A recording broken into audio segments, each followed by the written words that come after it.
Amish Christmas Rescue. Written and narrated by Samantha Price. Chapter 1. Anna Mast stood behind the counter of her small chocolate shop, the rich aroma of cocoa and sugar filling the air. She glanced at Domino, her black and white rescue dog, who lay by the door. "Ready for another busy day?" Domino wagged his tail in response, his eyes following her every move. The wooden shelves, lined with an array of chocolate confections, displayed a polished sheen, highlighting the rich assortment of treats. Each piece had been meticulously crafted and then wrapped by Anna's own hands. Christmas was only a few weeks away, and the holiday spirit was buzzing. Wreaths adorned the shop windows, and in Anna's store, a small Christmas display stood brightly in the corner, decorated with handmade ornaments and twinkling lights. She took a deep breath, enjoying the peaceful moment before the customers came. "It's going to be a good day, Domino. I can feel it," she murmured, looking at the dog. Then her part-time worker, Grace, arrived. Before they could greet each other, the familiar clang of metal against metal echoed from across the street. Gunter Gingerich, the town's blacksmith, was already hard at work. Anna's smile faltered. "Oh, Gunter, must you start so early?" Grace laughed. "You can barely hear it, Anna." "I hear it. I hear it loud and clear." She shook her head and turned her attention back to the shop, flipping the sign on the door to open.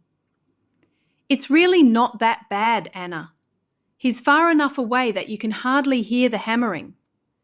It annoys me." Grace stared at Anna. "Maybe it's Gunter who annoys you and not the hammering." "I'd say it's both." The bell above the entrance jingled, and the first customer of the day walked in. "Good morning, Mrs. Byler," Anna said warmly. "Good morning, Anna and Grace," the elderly woman replied with a smile. "I see you've got peppermint bark." "Of course," Anna said, reaching for a box. "Would you like some?" "Yes, please. It's my favourite." As they chatted, the bell jingled again, and a group of children entered, their eyes wide with delight at the sight of the chocolate wonders before them. Grace finished serving Mrs. Byler, and Anna turned to the children. "What can I get for you today?" The children took their time, carefully choosing from the assortment of loose chocolates. Anna patiently put their selections into small bags and then, with a warm smile, handed each of them a lollipop before they left.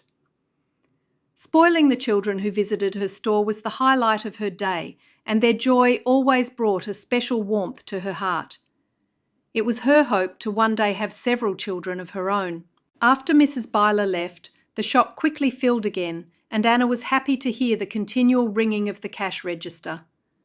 Apart from the money, it was pleasing to be contributing to the joy and warmth of the season. However, the incessant hammering from across the street was a constant reminder of the tension that lay just beneath the surface.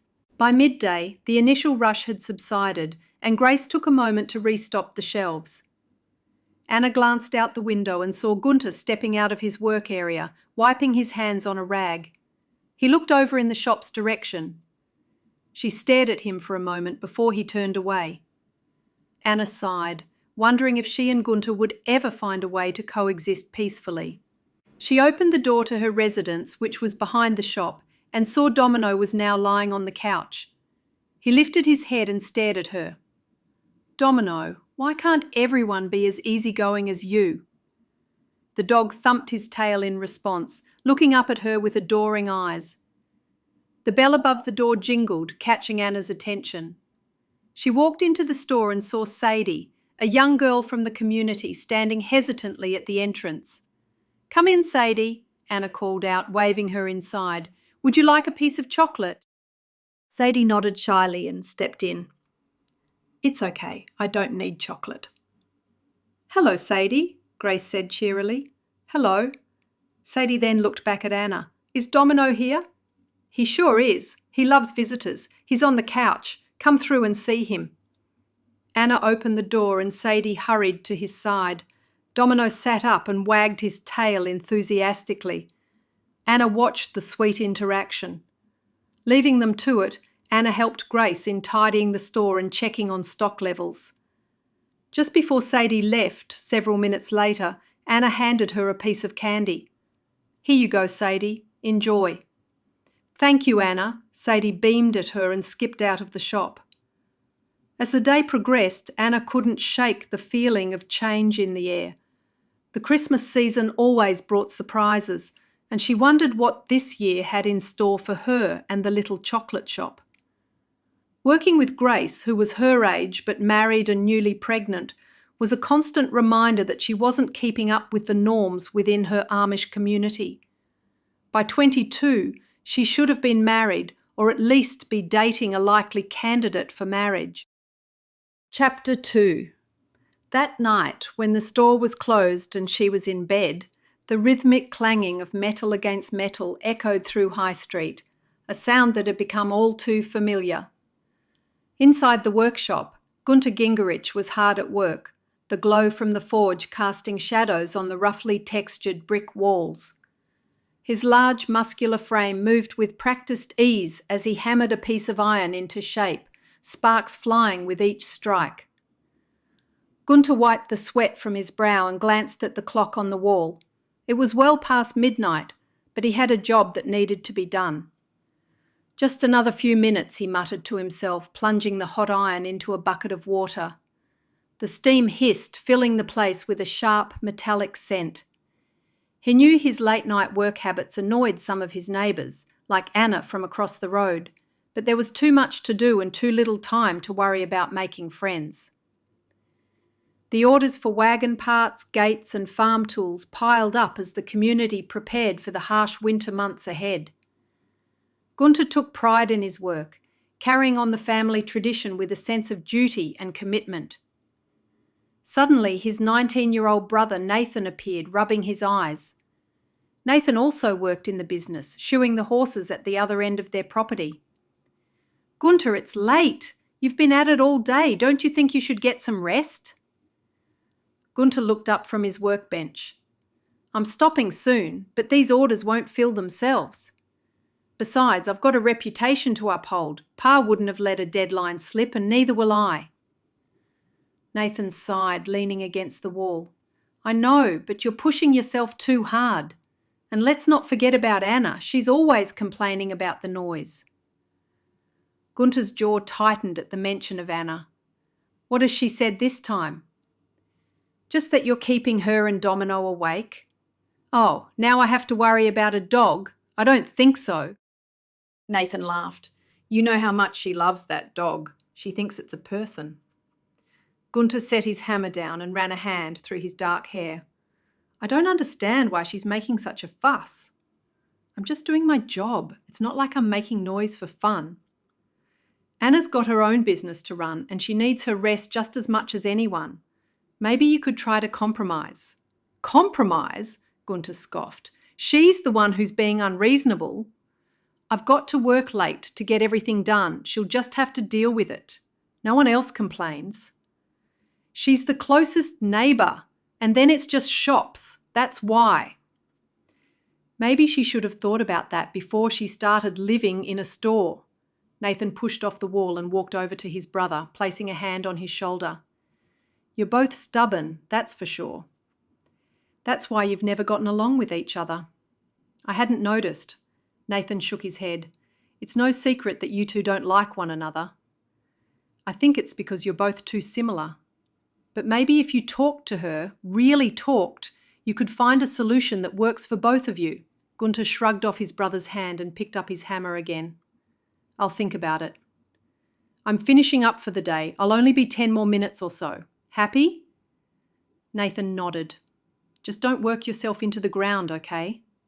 I'll see you in the morning." "Oh, it's morning now. Well, I'll see you later in the morning." Gunter's brother left the shop and Gunter returned to his work, the steady rhythm of his hammer filling the silence once more. His thoughts drifted to Anna, her fiery temper and the way her dark eyes flashed when she was angry. Despite there being something intriguing about her, He could never have anything to do with a woman who was so objectionable. His brother was wrong. Anna and he weren't similar at all. They were like oil and water and should stay as far away from each other as possible. She was impossible to get along with, and that's why they'd never gotten along. Chapter 3. The next morning, Gunter walked into the kitchen, the smell of freshly baked bread and sizzling bacon greeting him. His mother Martha was bustling around, preparing breakfast with practiced efficiency. "Morning, Ma," Gunter greeted, taking a seat at the table. "Tell me, does the hammering bother you? I never hear you complain." Martha turned, a warm smile on her face. "No, it's comforting.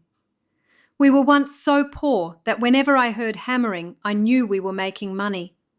I knew it meant we would be able to eat for the week." Gunter looked thoughtful. Were things that tough?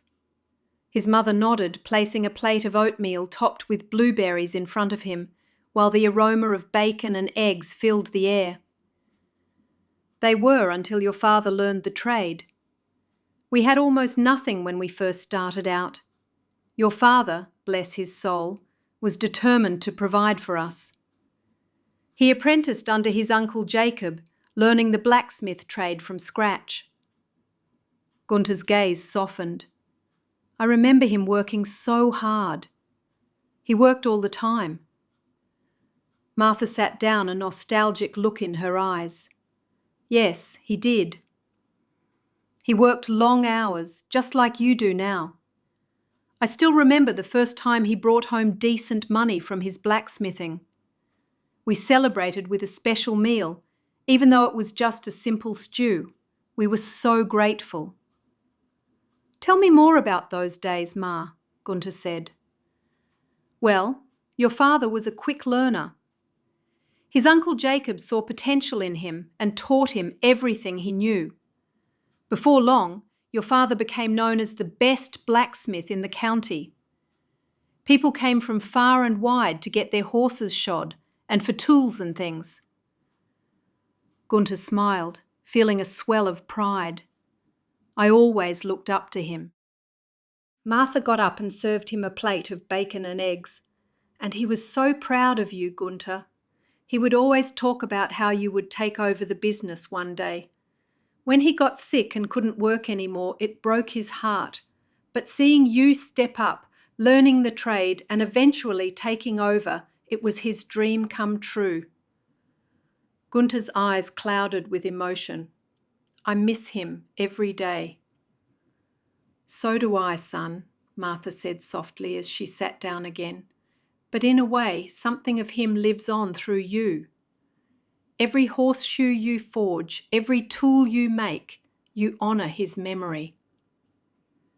Gunter nodded as he finished with the oatmeal and started on the next portion of his hearty breakfast. "I try to do my best. I just hope I can live up to his name." "You already have," Martha said firmly. "You've taken the business to new heights. Your father would be so pleased with the way you support your whole family, along with Nathan, of course. He's good at it too. He's got a real gift and everyone knows it." Martha nodded. "I have 2 talented sons." They sat in comfortable silence for a moment, the only sound being Gunter's knife and fork cutting the bacon. When he finished, Martha stood up, clearing the dishes. "You have a long day ahead, and so do I. Thanks for breakfast. That'll help me through the day. I'll bring your lunch out to you as always, unless you'd like to have a break while you eat." "No, bring it out to me, please," Gunter asked. "I get a lot more done that way." "Of course. Where are Nathan and Leah?" "Leah is still in bed. She's not feeling well, and Nathan is already working." "What's wrong with Leah?" Martha shrugged. "I think it was too cold, and she's enjoying sleeping in." Gunter shook his head. "You're too soft on her, Ma." "I know," Martha agreed. Chapter 4. Anna sat at her small kitchen table looking out the window. There wasn't much to look at, just the wall of another building. If she wanted a view, she had to leave the connecting door to her shop open, and then she could see the street through her shop window.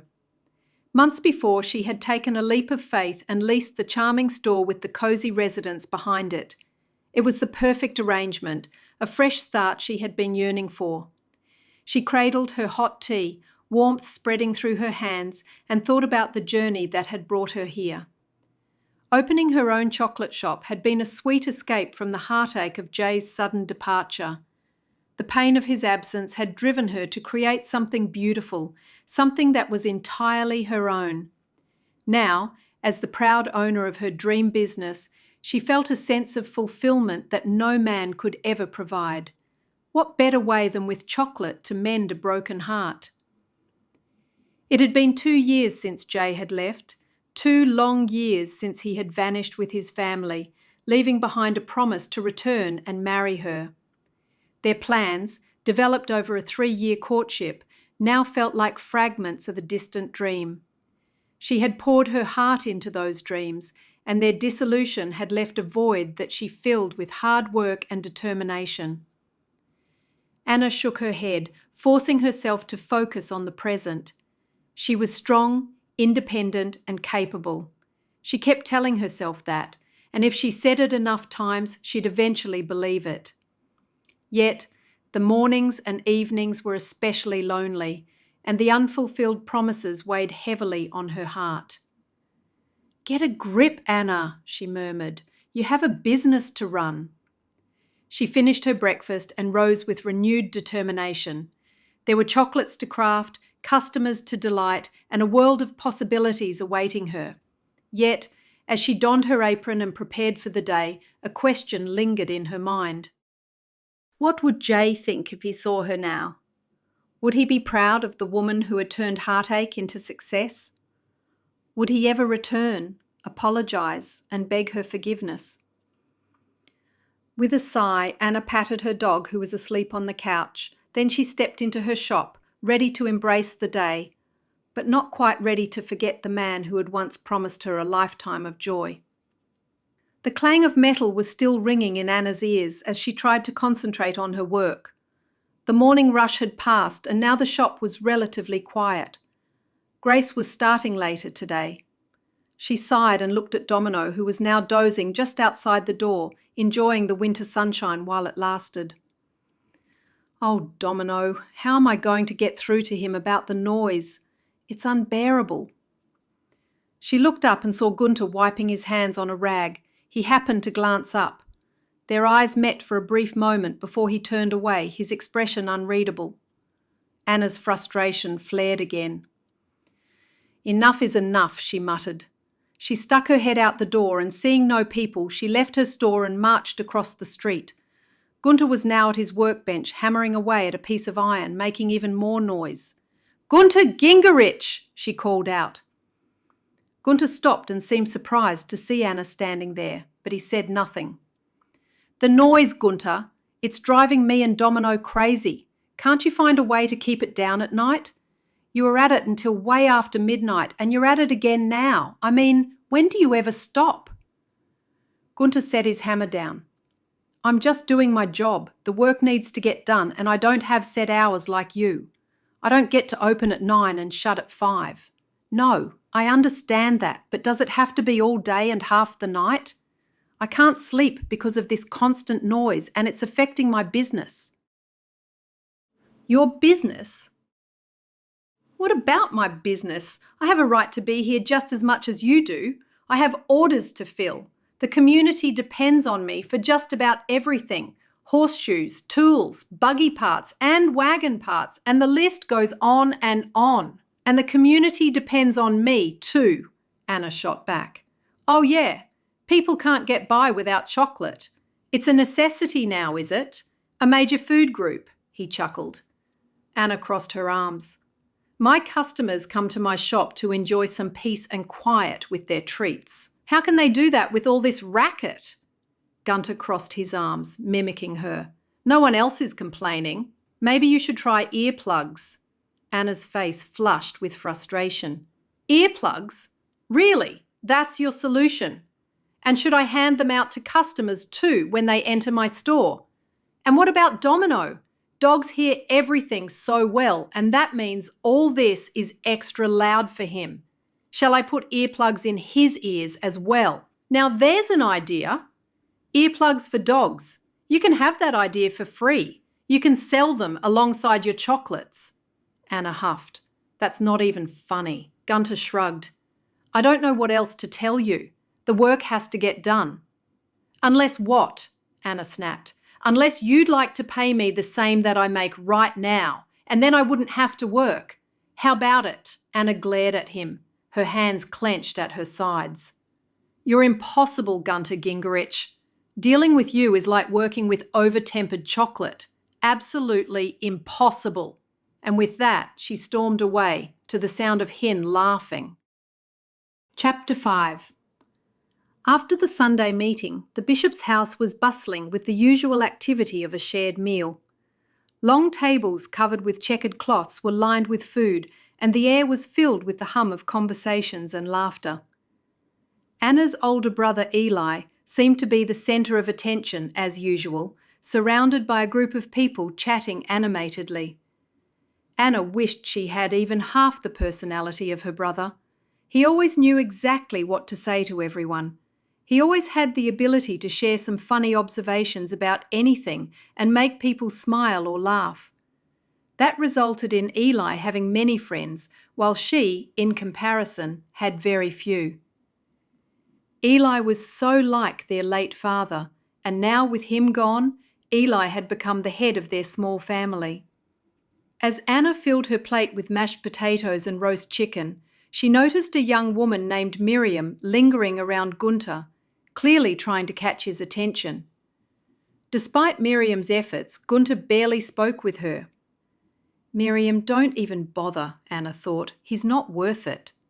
Anna sighed, her thoughts drifting to Jay.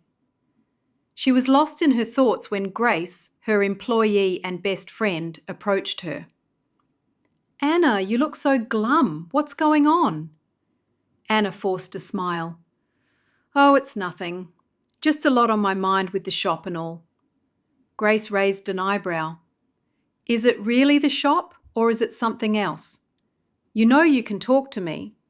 Anna glanced over at Gunter, who was now making his way toward his buggy. Grace followed her gaze. Ah, Gunter is upsetting you again? I heard that Miriam's been interested in Gunter, but he doesn't seem to notice. I thought Miriam would have had better taste than that, Anna snapped. I have a theory. You and Gunter have never gotten along, so could it be that, deep down, you two could be a match? Opposites attract and all that. Anna grimaced. No, it's not possible. I don't like him one little bit. In fact, my feelings for him are the opposite of love.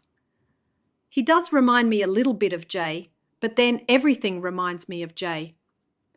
Grace nodded sympathetically. Speaking of Gunter, why does he always leave early? He can't work on a Sunday, and that's all he seems to care about.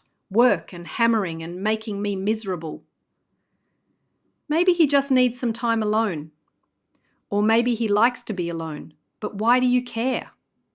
Grace stared at her, smiling. Anna sighed and didn't want Grace to get the wrong idea. I only care about him keeping me awake. It's bad enough that he hammers all day every day. I just wish he'd stop at a reasonable time. When that didn't seem to convince Grace, Anna added, The truth is, I'm having trouble lately. I'm trying to stop thinking about Jay. Opening the chocolate shop was supposed to help take my mind off him, but it hasn't worked. Not one little bit. Grace placed a comforting hand on Anna's arm. It will get better, Anna. Just give it time. You'll find happiness, just like I did.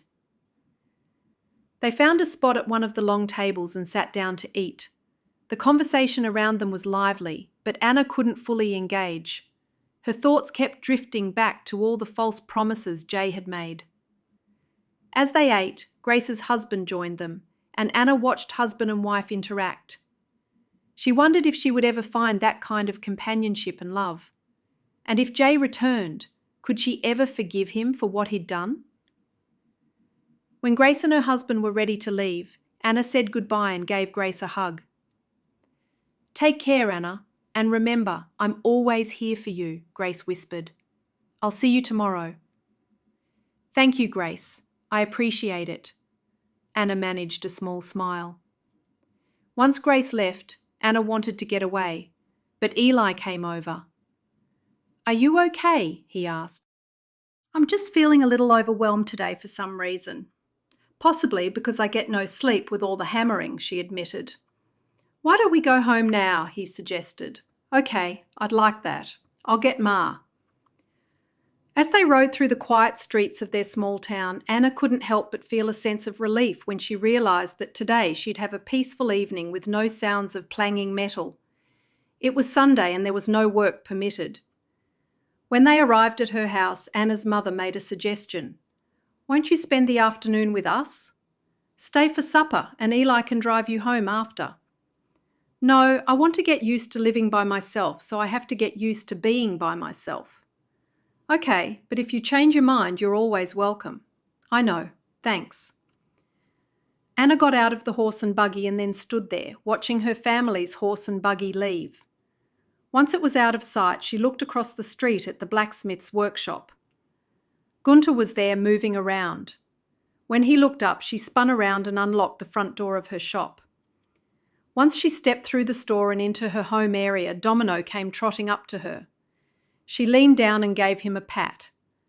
Noticing the fire had gone out, she lit it again and then sat in her armchair and stared at the flames.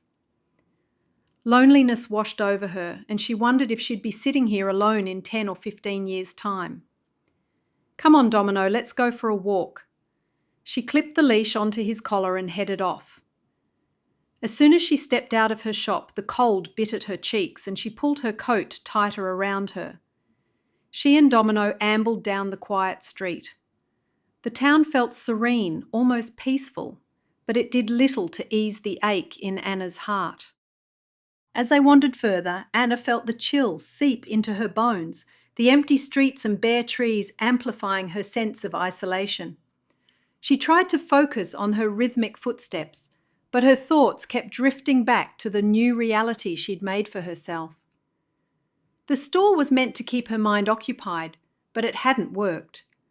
Domino stayed close to her side, sensing her sadness. Why does everything feel so empty? She murmured, her breath visible in the frigid air. They continued walking, but the further they went, the worse she felt. Finally, she turned back toward home, her steps heavy with the weight of her thoughts. Anna couldn't help but wonder if she would always feel this way, cold, alone, and longing for a husband and a family. Was that something she would never have? To avoid being seen by Gunter, she went the back way and entered her home through the back door. Chapter 6. Early the following morning, Anna Mast stirred a pot of hot cocoa in her shop, the rich aroma blending with the scent of the chocolates and candies. Eli, her brother, leaned against the counter, his brow furrowed. What is bothering you? I know there is something. She told her brother about one of her unpleasant conversations with Gunter. Eli's eyebrows shot up. He actually told you to wear earplugs? Yes, he did. That's outrageous, Anna. He had to be joking, though. He's got an odd sense of humour. Anna sighed, pouring a cup of cocoa into a mug and handing it to him. I don't think he was joking. It's like he doesn't care how much his noise affects everyone. I can't keep living like this. And what if he's scaring away customers? The noise is so unpleasant. Eli took a sip, his expression softening slightly. Don't worry, I'll talk with him. No, Eli, Anna protested, shaking her head. You'll just make things worse. He already thinks I'm being unreasonable. Eli set the mug of hot chocolate down and crossed his arms. Someone needs to talk some sense into him. He's keeping you up at all hours. That's not fair. I appreciate it, but I need to handle this myself. I just need to figure out how. At least I got some sleep last night. Maybe I have to save up all my sleep for the week and go to bed extra early on Sundays. The doorbell jingled and a group of customers entered the shop, bringing a temporary end to their conversation. As Anna attended to the customers, her mind was momentarily kept off the Gunter problem. Once the customers left, she was immediately faced with the problem when Gunter started hammering again. Anna took a deep breath and turned to Eli. I must find a way to make him understand. Maybe if I explain how much it's affecting my business, he'll see reason. Eli raised an eyebrow. You really think he'll listen to you now when he's never listened before? I have to try. It'll be better if I talk with him man to man. No, Eli, I'll do it, Anna huffed, glaring across the street. I'll do it after I close up. If you talk with him, this whole thing might blow up. You're not very tactful. What's the use of sugarcoating things? A bit of honesty never hurt anyone. Meanwhile, Gunter was hard at work. The glow from the forge illuminated his face as he hammered away at a piece of metal. His younger sister, Leah, walked over, raising her voice to be heard. Gunter, can we talk? Gunter paused, wiping sweat from his brow. What is it? It's about Anna, Leah said, stepping closer. I heard some talk yesterday at the meeting. She's not happy. You know she's struggling because of the noise, right? Gunter sighed, setting his hammer down. How did you hear that? People talk. You and Anna are giving everyone loads to gossip about. Everyone notices how you both avoid each other. He rolled his eyes. Now she's talking about me? I know she doesn't like noise, but I can't do anything about it. I can't just stop working. A man leading 3 horses came up the driveway. More work for Nathan. And I've got a bunch of orders to get through. You like to eat, don't you, Leah? Yes, I do, but how do you think we buy food? Money doesn't fall from the sky. Nathan and I both work hard to keep a roof over our heads. I'm not saying you should stop completely, Leah replied, but maybe there's a way to compromise. That's a word I don't like, compromise. People always use that word like it's going to solve everything. Could you finish earlier in the evening? Leah asked. Now you're sounding like Anna Mast. Gunter shook his head. I wish it were that simple. There's too much to do and not enough time. Besides, Anna's being unreasonable. She's the kind of woman who always wants something to complain about. Don't take her seriously. She just doesn't like me. If it was someone else making a bit of noise, she wouldn't care. I don't think that's right. I've gotten used to the noise, but I can see how it would bother someone living right across the street. Gunter's jaw tightened. I'm doing what I must do to keep this business running. Unless you want to get a job to help support our family. I have a job. I'm helping Ma with the house and cooking food for you. Gunter frowned. He was the one who put the food on the table. His sister and his mother just prepared it. Without me and Nathan doing this work, no one in the family would be eating. And you need to understand that she has a business to run too, Leah countered. Maybe if you both sat down and talked, you could find a solution that works for both of you. Gunter rubbed the back of his neck, his frustration evident. Both his siblings were on Anna's side. I'll think about it, okay? Leah nodded, giving him a small smile. That's all I ask. Thanks, Leah. Leaned over and hugged her brother, and then stepped back and grimaced, looking down at the black grime on her apron. Now I'm going to have to change my clothes. Well, it's dirty work. You should know that by now. I'll see you soon when you bring lunch. Leah hurried away. Chapter 7. The very next day, Anna stood in front of a marble countertop, surrounded by bowls of chocolate, moulds and intricate tools. Her brow furrowed in concentration as she carefully drizzled a pattern onto a batch of truffles. Each swirl had to be just right. Just a little more. The swirl needs to be perfect, she muttered to herself, completely absorbed in her work. Grace bustled in from the back door, carrying a box of supplies. Anna, did you remember to unlock the front door? We have customers waiting outside. Anna barely looked up. Oh, no, I forgot again. Can you handle it? I'm right in the middle of perfecting these truffles. Grace shook her head. Sure thing, but you really need to start keeping track of time. We can't keep our customers waiting every morning. Grace unlocked the door, letting in a small group of eager customers. Meanwhile, Anna continued to focus on her truffles, oblivious to the commotion in the front of the store. A few customers greeted Grace warmly. "Good morning. Are you open?" "Yes, come on in. Sorry for the delay.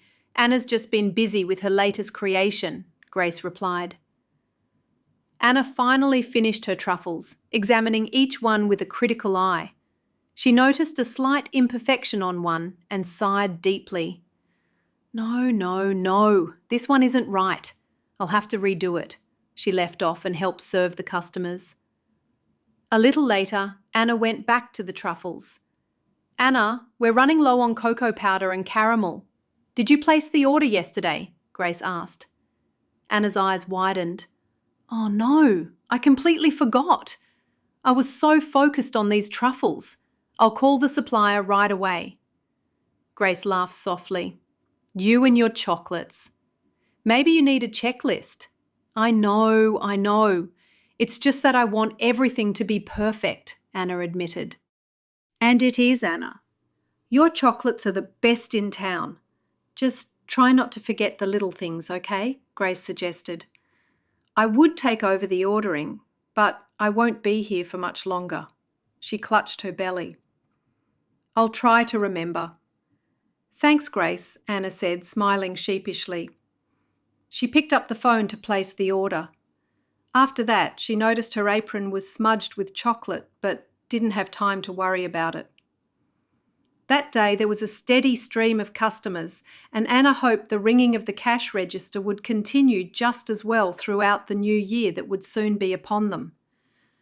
For now, this was where she belonged, crafting perfect chocolates and sharing them with anyone who loved sweet treats. Grace left just after lunchtime, and Eli passed her at the doorway. Anna looked up and noticed a bunch of clothes in his arms. "What's that?" Anna asked. "I brought over some mending." "Do you mind? Ma's eyesight is getting worse." "Of course. I'll get to it tonight." "Thanks, Anna. I'll owe you one." "No, you don't. It's fine. Can you put the clothes out the back?" Eli did as she suggested and then came back and saw her staring out the window at the blacksmith. It had been relatively quiet all morning, but now the hammering started again. "Try not to get bothered by it, Anna. Easy for you to say. You're not here all day, and at night the sound echoes through the quiet. It's really not that bad. He's far enough back from the road. The noise isn't too intrusive. I think it bothers you not so much because of the noise, but the person who is making the noise. He's got 2 forges or whatever you call them. Nathan puts the shoes on the horses at the back of the property, so why can't Gunter do his thing over the back as well?" "I don't know. Maybe there's no room. There must be a reason they have 2 forges." Anna shook her head. "He's probably doing it to annoy me." "I doubt it. He was here way before you. What do you want him to do?" Anna thought about that for a moment. "I don't know. It would be great if he'd move. The town is expanding and no town has a blacksmith forge in the centre of their town. Surely he'll be forced to move." "It's not in the centre though. I'm sure if he could do it quieter, he would. Maybe he could do the quiet stuff while my store is open and do all the hammering when the store closes." "I don't know if that's possible, but see what he says." "If you won't let me talk with him, I'll mind the store and you go have a conversation with him. This time, be calm. Have a positive attitude. It wouldn't hurt if you'd smile too." "Are you serious?" "There is no reasoning with him. I've already tried." Eli nodded. "Yes, I'm serious." "Go over there with a box of chocolates." "All my effort in making those chocolates would be wasted on him. It would be like throwing pearls before swine." Eli frowned at her until she felt bad about her words. "Okay, I'll sweeten the deal with some chocolates." Eli laughed. "That's the way." Anna gathered a selection of her most popular chocolates, carefully choosing a variety of flavours to appeal to even the pickiest of tastes. She picked out the creamy milk chocolate truffles, the rich dark chocolate ganache, the delicate white chocolate pralines, and the customer favourite salted caramel bites. Once she had her selection, she arranged the chocolates neatly in a box. The box itself was elegant with a glossy white finish. She lined it with gold tissue paper, ensuring each chocolate nestled perfectly in its own compartment, like a precious jewel. Satisfied with the arrangement, Anna closed the box and wrapped it in a sheet of shiny white paper, smoothing out any creases to make it look pristine. She then added a touch of charm with a pink satin ribbon, tying it into a perfect bow on top. The final touch was a small handwritten note which she slipped under the ribbon, wishing Gunter a sweet day, grimacing while she wrote it. She held out the box toward Eli. "What do you think?" "Perfect." "That'll have to change his mood. Anyone could see you've made a big effort. I'm proud of you. I know this isn't going to be easy." "Thanks for your advice. I hope this works." "Keep calm. Your normal reaction is to get angry, but don't let him get at you, okay?" "Got it." Anna took a deep breath and walked across the road to the blacksmith workshop. She'd heard that you catch more flies with honey, so she was inspired by that idea since Gunter was like a fly that needed swatting. Domino had been lying outside the shop trying to catch some winter rays, and when she walked past, he got up and followed. The noise was deafening as she approached, but Anna squared her shoulders and stepped into the workshop with Domino by her side. Gunter looked at her through his helmet. "If it isn't Anna Mast. Leah and I were just talking about you." "Oh, that's nice. I brought you something." Anna held out the box of chocolates. "A peace offering." Gunter hesitated before taking the box and setting it down on his workbench. "Thanks, I guess." Anna took a deep breath. "Look, I know we've had our differences, but I really need you to understand how much the noise is affecting me and my dog. I'm not asking you to stop working, just, can you find a way to keep it down?" Gunter took off his protective helmet and met her gaze. "And I'm not trying to make your life difficult or that mutt of yours. I have responsibilities too. This is how I make a living. I'm supporting my whole family and you're just supporting what? Your dog?" Domino looked up at Anna and made a small whining sound. "It's okay, Domino," she said before she looked up at Gunter. She was taken aback at his rudeness. He was getting worse, but she remembered her brother's words telling her to keep her cool. "There must be a way for both of us to do our jobs without driving each other crazy. Let's break this problem down like we're chopping chocolate for a recipe." Gunter nodded slowly. Well, first thing to break down is that you're not driving me crazy. In fact, I don't think about you at all. How about we try setting a schedule? I'll finish up by a certain time each night, and you let me know if there are specific times you really need it to be quiet during the day." Anna's eyes brightened with hope. "That could work. That's amazing. Thank you, Gunter." He shook his head. "I was joking. That's not going to happen. I need to keep working, and there is no other way around it. I feel bad for you and your dog. Maybe you should move back home if it's quieter there." Anna told herself to count to 10. "Well, I've been thinking about another solution that could be the answer to all this. Eli's been looking for a job. What if you had someone working for you besides Nathan? Maybe with the three of you, you could get all your work done in fewer hours and then you wouldn't have to work in the evenings. How does that sound?" "I see where this is going. You've been complaining about the noise and your grand scheme all along was to get your brother a job. Well, if your brother wants work, he can be man enough and ask me himself." Anna's mouth fell open and she had no words, but only for a moment. Then they all tumbled out of her mouth like a cascade of cocoa powder flying in the wind. "You are the rudest, most objectionable man in the world. I don't know how you live with yourself. And you're selfish too. like trying to make a chocolate souffle without sharing a single egg. Sharing an egg? What does that mean? You wouldn't understand. Anna turned on her heel and stormed off. Domino hurried after her. Gunter laughed and called out, "Hey, thanks for the chocolates, Anna." Anna stopped still in the middle of the street, turned around and stomped back to him. She picked up the chocolates, glared at him, and then sprinted back to her shop. All the while, Domino was by her side. "Sorry you had to witness all that negativity, Domino. You stay here and go back to sleep. They say it's going to rain tonight, so get all the sun while you can." When Eli saw his sister enter the store, his gaze dropped to the box of chocolates in her hand. What happened? Anna was more than a little embarrassed. "I went over there like you suggested. I was nice. I was calm. I even counted to 10 at one point. She took her little note she'd written to Gunter, ripped it into pieces and threw it in the trash." He raised his eyebrows. "And?" "Oh, you don't want to know." Anna was upset with herself for losing her cool, and even more upset at being so petty that she took the chocolates back. "Tell me."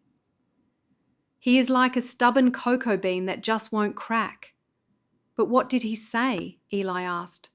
"Well, I sort of suggested you might be able to work for him. Then he thought I was complaining about the noise as some grand scheme to get you a job." "Oh no," Eli said with a chuckle. "What a mess. Thanks for dragging me into it." "I'm sorry. Are you upset?"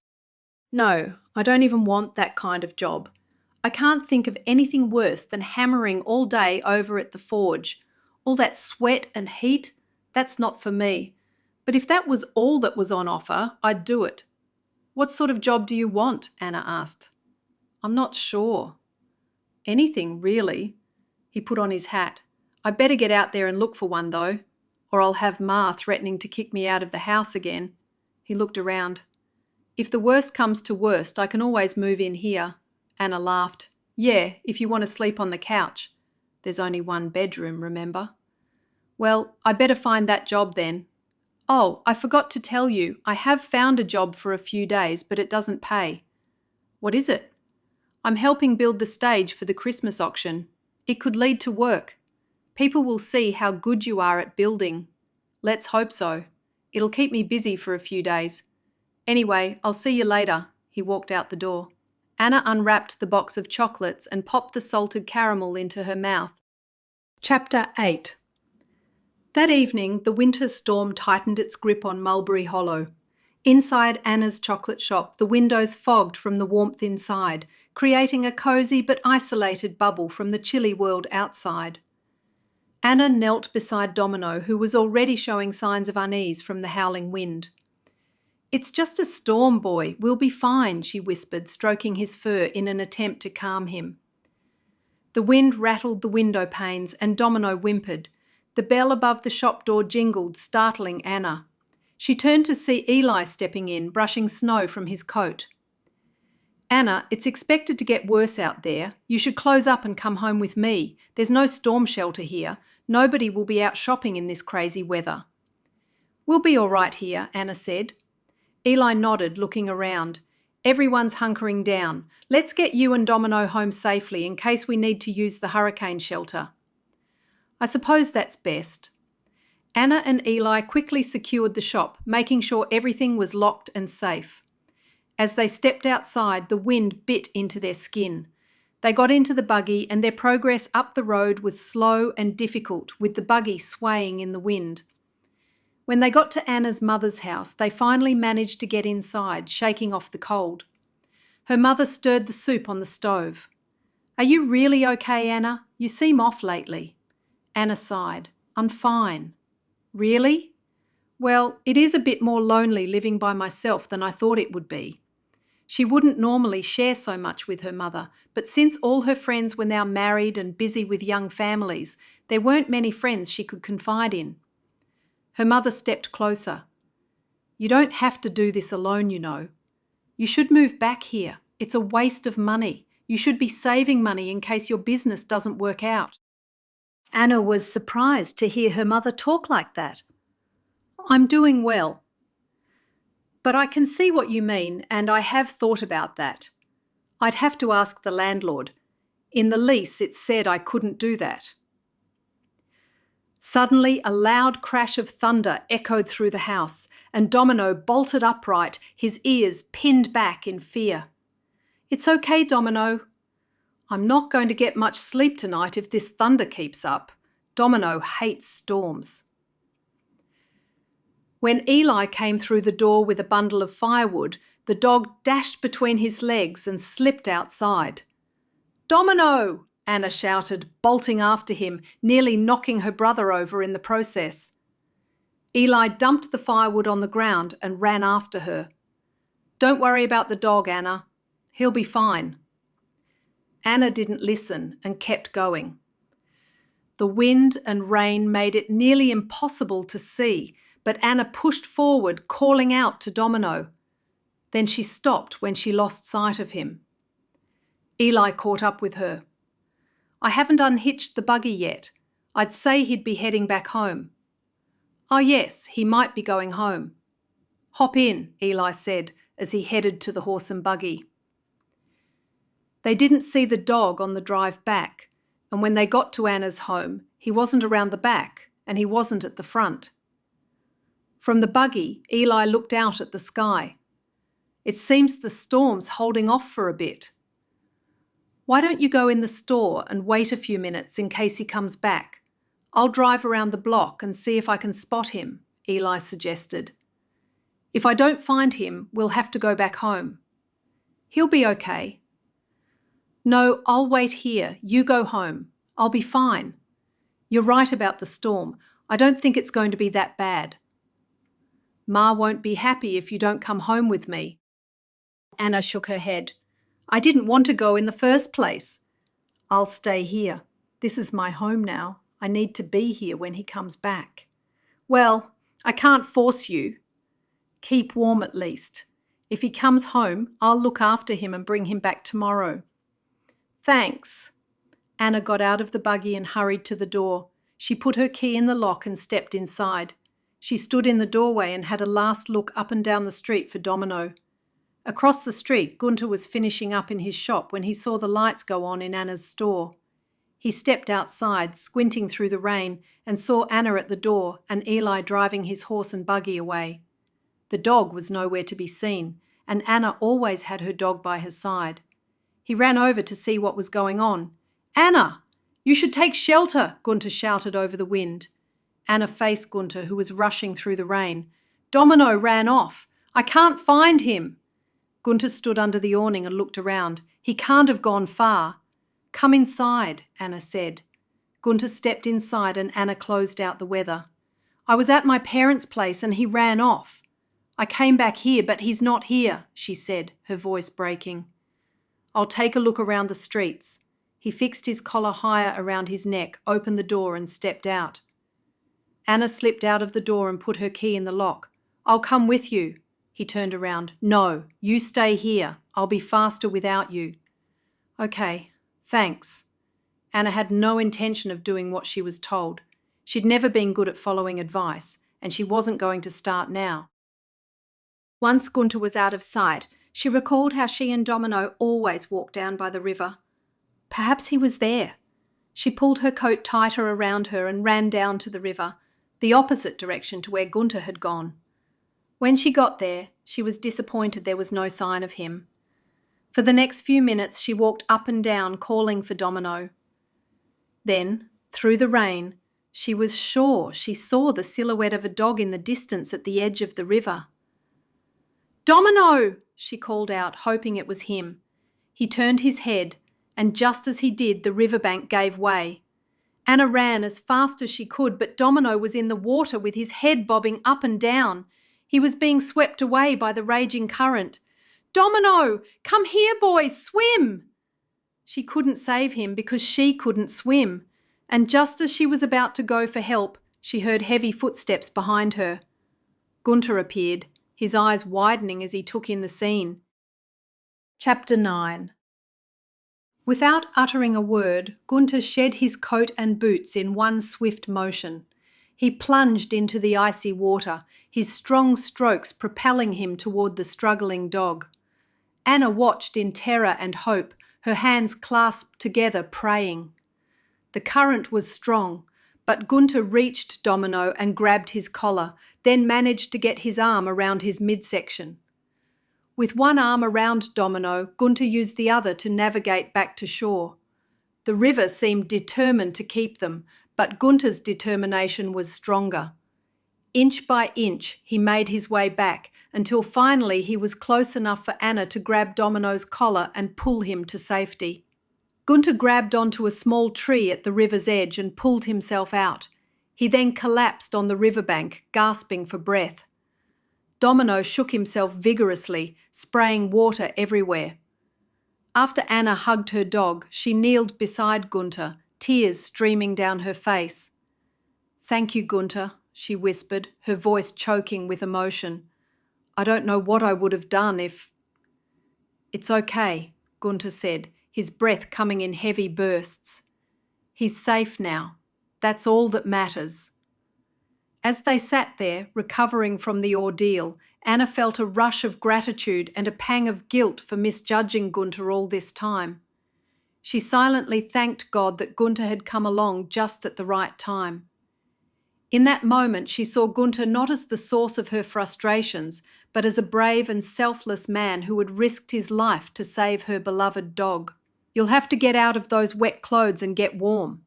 Gunter looked up at the sky, the rain still steadily pouring down. "We'll have to get the dog warm and dry."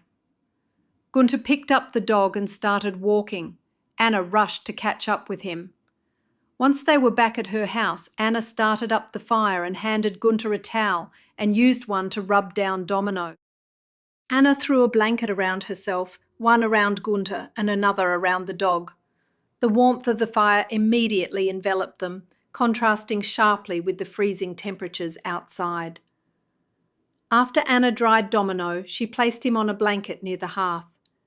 "Thank you, Gunter," she said, her voice trembling. "I don't know what I would have done if something happened to him." Gunter, still catching his breath, gave a small smile. "He's going to be all right. Just needs some warmth and rest." "Sit down," Anna urged, noticing his exhaustion. "You need to warm up too." He hesitated, glancing toward the door. "I should probably head back home and get out of these wet clothes." Just then the rain poured down, pounding on the tin roof, an almost deafening sound. "Stay until the weather is a little better." She spied her brother's clothes that she'd mended the night before. "Put these on. They're Eli's. You can use that laundry room to change." She nodded toward the small doorway to the left. Gunter nodded and looked her up and down. "Thanks. You need to get into some dry clothes too." "I will." As she watched Gunter's strong yet hesitant form move towards the laundry room, she felt a pang of guilt wash over her. She had spent so many days angrily accusing him of being inconsiderate with the noise from his forge, never pausing to consider his side of the story. But today, when he saved her beloved dog from drowning, it shattered the harsh image she had constructed of him. He wasn't just the noisy blacksmith across the road anymore. He was a hero. He'd risked his life for her dog. After she changed into dry clothes, she hurried to the kitchen and heated some soup and boiled some water. Anna was tending to the fire when she heard Gunter's footsteps. She turned around and burst out laughing.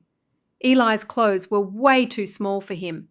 The fastenings of the shirt barely held together, and the trousers were comically short, ending several inches above his ankles. Gunter looked down at himself and chuckled, his face reddening slightly. "I guess your brother is a bit shorter." "So is everyone else compared to you," Anna giggled, and handed him a blanket. He smiled and pulled the blanket around his shoulders. "I'm heating soup and I'll warm some bread. Are you hungry?" "I'm always hungry." "Please," Anna insisted, her eyes pleading. "Stay, at least until you've warmed up enough to cross the street." "Okay. This weather isn't giving me much choice about that, Gunter." Sat down on the couch near the fire. The crackling flames and the cosy warmth provided a stark contrast to the ordeal they had just been through. They sat in silence for a few moments while the food heated. "I'm sorry," Anna said softly, breaking the silence. Gunter looked at her, puzzled. "For what?" "For how I've treated you," she continued, her voice sincere. "I've been so wrapped up in my own frustrations that I didn't see how hard you work and how much of a good person you are." Gunter shook his head. "I understand. I guess we're both guilty of that." "Maybe we can start over," she suggested. "I think we've both been too quick to judge." Gunter's eyes softened as he looked at her. "I'd like that," he replied. "Starting over sounds good." The tension between them seemed to melt away with the warmth of the fire. The aroma of the heating soup filled the room, mingling with the comforting scent of burning wood. Anna stood up to check on the food, stirring the soup and slicing some bread. "This should be ready in a few minutes," she said, glancing back at Gunter. "I hope you like vegetable soup." "Anything hot sounds perfect right now," Gunter replied with a smile. Anna returned to the fire and sat down, feeling a sense of peace she hadn't felt in a long time. Domino, now dry and cosy, had fallen asleep near the hearth, his soft snores adding to the homely atmosphere. It was nice to have company, and now she could get to know the real Gunter. "So tell me about your forge," Anna said, breaking the silence. "I don't think I've ever really asked you about it." Gunter leaned back, the blanket still wrapped around his shoulders. "It's a small place, but it's home," he began. "Not too small. It's quite large, I guess. I know that Nathan looks after the horseshoes and all, but what do you make?" "I make all kinds of things, tools, pans, and decorative pieces. It's hard work, but I love it. Nathan is busy all day and he never stops. Well, he does when people stop coming, which is about 4 in the afternoon. But you keep going." "That's true," he nodded. "Someone's got to do the work." "I've always admired people who can create something with their hands." Gunter shrugged modestly. "It's just what I know." "But what about you? How's the chocolate shop doing? I always see a lot of people here." "It's doing well," she said. "I love creating new chocolates and trying new recipes. It makes me happy when I see people's faces light up when they try them." "I must try some myself," Gunter said, his eyes twinkling.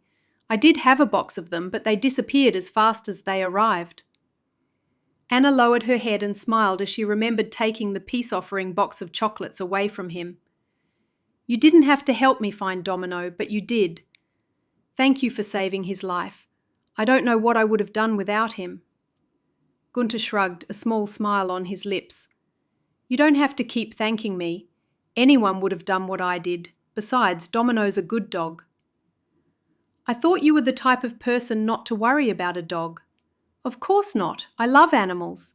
They're all God's creatures." He stared at her. "Why are you crying?" She wiped a tear from her eye. "I'm not crying." "So does water usually fall from your eyes like that?" She smiled. "It's been a tough couple of years since we lost Pa." Gunter nodded. "I know what you mean." "It's been hard for me too, losing my father. Apart from losing those we love, everyone seems to be finding it tough financially. That's why I have to keep the prices down, and I have to work longer to support my family." Anna glanced at him, surprised by his honesty. "I guess we both have our struggles," she said. "Maybe we should try to understand each other better." Gunter looked into the fire, the flickering flames reflecting in his eyes. "I'd like that." "We can find a way not to annoy each other so much." "We can try," Anna agreed. Chapter 10. The rain continued to pour outside, creating a rhythmic sound against the windows. Anna stood up to ladle the soup into bowls and place the warm bread on a plate. She handed a bowl to Gunter and sat down next to him again. "Thank you." He ate a spoonful. "This is really good, salty, just how I like it." They ate in companionable silence. As they finished their meal, Anna felt a sense of contentment and a growing connection with Gunter. "You know, I've always admired your strength, Anna. You're so dedicated to your shop and making your chocolates. It's inspiring." Anna looked at him. I've always thought you were incredibly hard-working. Even when I was angry about the noise, I couldn't deny how dedicated you are to your craft, working those long hours. Gunter chuckled. I suppose being a blacksmith isn't the quietest profession. Nothing I can do about that. Anna laughed, the tension easing. No, it's not quiet, but I think we can find a way to make us both happy. Maybe you can finish your louder work earlier in the evening. Gunter nodded thoughtfully. I can do that, and maybe you can let me know if there are specific times you need it to be quieter. You suggested that before and then took it back. He looked into her eyes. I mean it this time. Deal, Anna said, before he changed his mind. Gunter smiled, the warmth in his eyes making Anna's heart flutter. It feels good to clear the air. Tell me something, Anna. Yes? Why aren't you married by now? Gunter asked. Anna was taken aback by the personal question. I was engaged once, as you know, to Jay. He said he'd be back, but that was years ago, so I guess I'm not engaged anymore. He would have come back by now. Same thing happened to me with Sarah. I'm so sorry, Anna. That must have been incredibly painful. I wasn't sure what happened between you and Jay. I always thought you broke up with him and that's why he left with his family when they moved away. No, he just never came back and it left me with a lot of questions. I'm sorry about Sarah. It's funny because I thought you broke up with her. They both laughed. Seems we were both left. Maybe Sarah and Jay are together somewhere. Anna smiled. Perhaps. Wouldn't that be funny? Sarah left when I decided to become a blacksmith just like my father. Said it wasn't a stable enough future and she wanted me to become a builder and work with her uncle. It took me a long time to move on. Well, if truth be told, I probably haven't. Anna looked at him, a newfound understanding between them. I guess we both have our scars. Yeah, Gunter said quietly, but maybe those scars can make us stronger. Scars on the skin heal over and create a tough barrier. You know, Gunter, I never thought we'd be sitting here like this, talking like friends do. Gunter smiled, his eyes meeting hers. Life has a funny way of surprising us. I'm glad we're talking like this. I don't think we ever really knew each other. I'll always be here to help if you need me, Anna. We're neighbours after all. Anna laughed softly. Yes, we are. And maybe, just maybe, we can be friends too. I'd like that, Anna. I'd like that a lot. I wonder why it took this for us to really talk to each other. It's because you were always such a mystery. You never went to the young people's outings, never went to the volleyball evenings or went ice skating. Fair enough. Maybe it's time we stopped being mysteries to each other. Anna looked into his eyes and nodded. Possibly, she said softly. For the first time, she wondered if something might develop between them, something beyond being neighbours or friends. The rain had slowed to a gentle drizzle and the fire had burned down to glowing embers. Gunter stood up, stretching his arms. I should probably head home, he said, though his eyes showed a reluctance to leave. Ma will be getting worried. You know what mothers are like. I guess that's what I get for not living on my own at my age. Living by yourself isn't that great. He chuckled. Lonely? No, not at all. I've got Domino. Anna walked him to the door, with something still lingering between them. Anyway, I'm here doing something important. And what's that? Gunter asked. I'm giving chocolate to everyone, of course. It's an important job that I'm doing. Gunter shook his head. I wouldn't call it important. Chocolate isn't a necessity like my work is. People can live without it, but they can't live without what I create. You're wrong. Chocolate is so much more important than what you're doing, Anna blurted out. Gunter laughed. People don't need chocolate. Think about it. Buggy wheels, tools, farming implements and horseshoes. The world wouldn't go around without blacksmiths. And it's the same with chocolate, but even more so. Everyone needs chocolate. Do you know that it's actually good for you? He shook his head. No, we'll have to agree to disagree. So what does the future hold for you, Anna, beyond this chocolate store?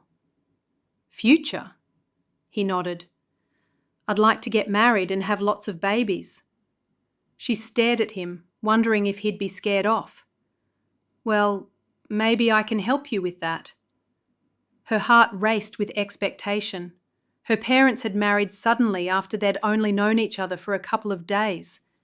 Now it was like she was meeting Gunter for the first time. Was he about to propose? I'm listening.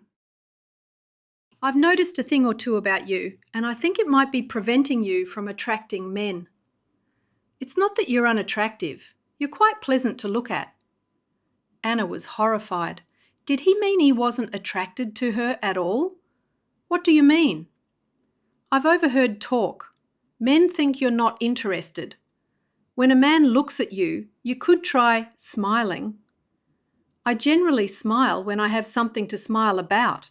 She put her hand over her heart. I guess I've been waiting for him to come back. She didn't have to say Jay's name. Forget him. Why are you waiting?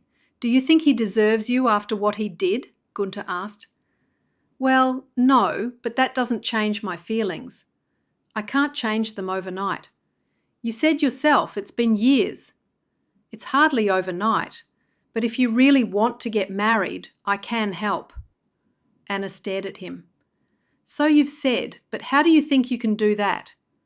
I'm a man, so I know what attracts a man. I can coach you on what to say and how to act. Oh, she thought for a moment. Sensing her hesitation, he continued, Hear me out. When people want to learn something, they take a class. So this will be like you taking a class or a lesson or two. You must admit you need all the help you can get. I do? He nodded. Well, are you dating anybody right now? You know I'm not. The old Anna would have thrown him out of her home, but this new Anna, the one who knew Gunter was a hero, decided to button her lips and listen. So what you're saying is that I'm giving out the wrong signals. Yes, or more correctly, you're not giving out any signals. Do we have a deal? Do you want my help? She eyed him suspiciously. What do you want in return? He looked up at the ceiling for a moment, less complaining about the noise. She giggled. I can do that if there's a little less noise at night. Okay, do we have a deal? He put out his hand. I'll go one better. I'll say that if you follow my lessons, you'll find someone by Christmas. Christmas? He nodded. How about this? If you're not successful in me dating someone by Christmas, you'll agree that chocolate is more important than blacksmithing. For one whole week, you'll go around saying that to everyone you speak with. He laughed. Everyone will think I've gone mad. Well, Anna asked. And if I am successful in finding you a husband, you'll have to tell everyone you come in contact with for one whole week that blacksmithing is more important than chocolate. Anna nodded. It won't happen, but if you are successful, I will concede that you were right about chocolate being less important. Perfect. How about we start tomorrow morning? Gunter asked, offering his hand once more. Fine. Anna shook his hand. Come over whenever you're ready. As he stepped out into the night, Anna watched him go, her heart feeling lighter than it had in a long time. She closed the door and turned back to the cosy warmth of her home, a small smile playing on her lips. She shook her head at herself and how easily her feelings for him had changed. Her hand was still tingling where he had touched it. Chapter 11. Gunter hurried across the street, shivering from the cold that swept up the street. As he entered his home, his mother glanced at him and then continued her sewing. Gunter, where have you been? I had to rescue Anna's dog. He fell into the stream, Gunter explained. I've been over at Anna's place, making sure the dog was okay. And Anna too. You should have seen her. She was nearly hysterical. His sister Leah appeared from the kitchen, eyes wide with surprise. You fell into the stream? Rescuing dogs and comforting women in distress now, are we? Leah grinned, leaning against the doorframe. Gunter shook his head, a smile playing at his lips. Just being a good neighbour. Martha set aside her sewing and looked at her son with a soft smile. It's nice to see you doing something kind for Anna. She's a sweet girl. Ma, she's not a girl, she's a young woman just like I am, Leah said. You're both girls to me, Martha said with a smile. Anna is nice, Gunter agreed, thinking back to the warmth of Anna's home and the way she had smiled at him. I think we might be getting to know each other better. Leah clapped her hands together in mock excitement. Oh, will there be a wedding? Gunter rolled his eyes but couldn't help the blush that crept up his cheeks. It's not like that. If there is a wedding, it won't be mine, he protested weakly. I just mean that Anna and I won't be at war with each other. Just then his brother Nathan entered the room, wiping his hands on a rag. He looked at Gunter, eyes narrowing in curiosity. Why are you in different clothes? Gunter quickly explained. I had to change out of my clothes because they were all wet from rescuing the dog. Anna had some of her brother's clothes there, and she insisted I get out of my wet clothes. Well, where are they? His mother asked. Oh, I left them there. No matter, I'll get them in the morning. Your supper is on the stove. Help yourself, Gunter, his mother told him. No need. Anna made me sit in front of the fire and eat soup and warm bread to dry off and warm up. I won't be needing any more food tonight. Nathan raised an eyebrow, a teasing glint in his eye. Soup and warm bread by the fire, huh? Sounds cosy for two people who can't stand the sight of each other. Mary chuckled. Did Anna force you to stay and eat? She can be quite persuasive. Gunter nodded, trying to hide his embarrassment. Yes, she insisted. Didn't want me to catch a cold. His family sniggered at his discomfort, clearly enjoying the situation. Well, it's nice to know someone's looking out for you, Leah said with a grin. Feeling the need to escape their good-natured teasing, Gunter hurried out of the room. All right, enough. I'm heading to bed. Good night, everyone. As he left, he could still hear their laughter and playful comments echoing down the hallway. Nathan, catching up to him in the hallway, clapped a hand on his shoulder. You know, Gunter, it's good to see you like this. You seem happier. Gunter looked at his brother, slightly taken aback by his earnest tone. Thanks. I guess I am, but it's not for the reason you think. Nathan smiled. Maybe it's time you let yourself be happy. Anna's a good person. You deserve good things. Gunter nodded, feeling the weight of his brother's words. I know what you mean, but you've got it all wrong. We're just friends. We've made peace with each other and that's all. Don't go jumping to conclusions. That's sad. Are you sure there's nothing more going on? Nathan asked, a knowing look in his eyes. Yes, I'm helping her with a project, Gunter admitted. Nathan patted him on the back. Then go for it, brother. You never know where it might lead. You're not listening, but it doesn't matter. With that, Gunter retreated to his room, Nathan's words echoing in his thoughts. As he changed out of Anna's brother's clothes, his mind kept returning to Anna and the ways he might help her. She had a stern demeanour, and Gunter realised he needed to show her how to soften it, maybe teach her to smile, or at least maintain a pleasant expression. He had to approach this delicately, as tact wasn't exactly her forte. Lying in bed, Gunter stared at the ceiling, his hands casting shadows on the wall. His mother's voice reverberated in his head, a reminder of the sacrifices his family had made. He knew he had to work tirelessly to honour their legacy, but tonight had opened his eyes to the possibility that life could be about more than just work. The idea of guiding Anna in finding a husband brought him an unexpected sense of comfort. Anna had spent the entire night tossing and turning, unable to shake the thoughts swirling in her mind. For so long she had seen Gunter as nothing more than an adversary, a thorn in her side she had to endure.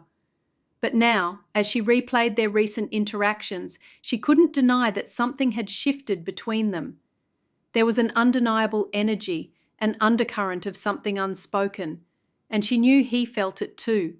She had seen it in his eyes, those dark, intense eyes that seemed to see right through her.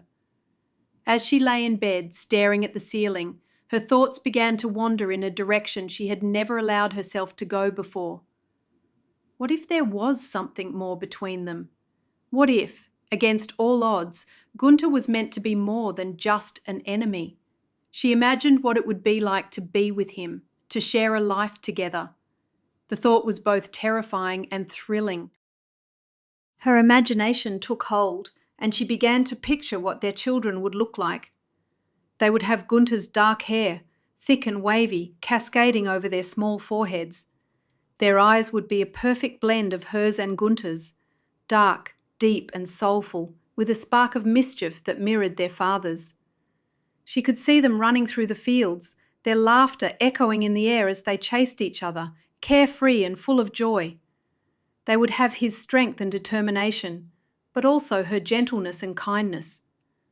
Anna could almost feel the warmth of a small hand in hers, the trust and love in the gaze of a child who was the perfect combination of her and Gunter.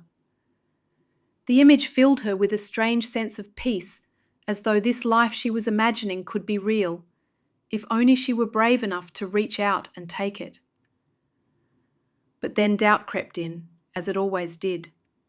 Was she foolish to think that Gunter could ever see her that way? After all, they had been at odds for so long. Could they really bridge the gap that had always existed between them?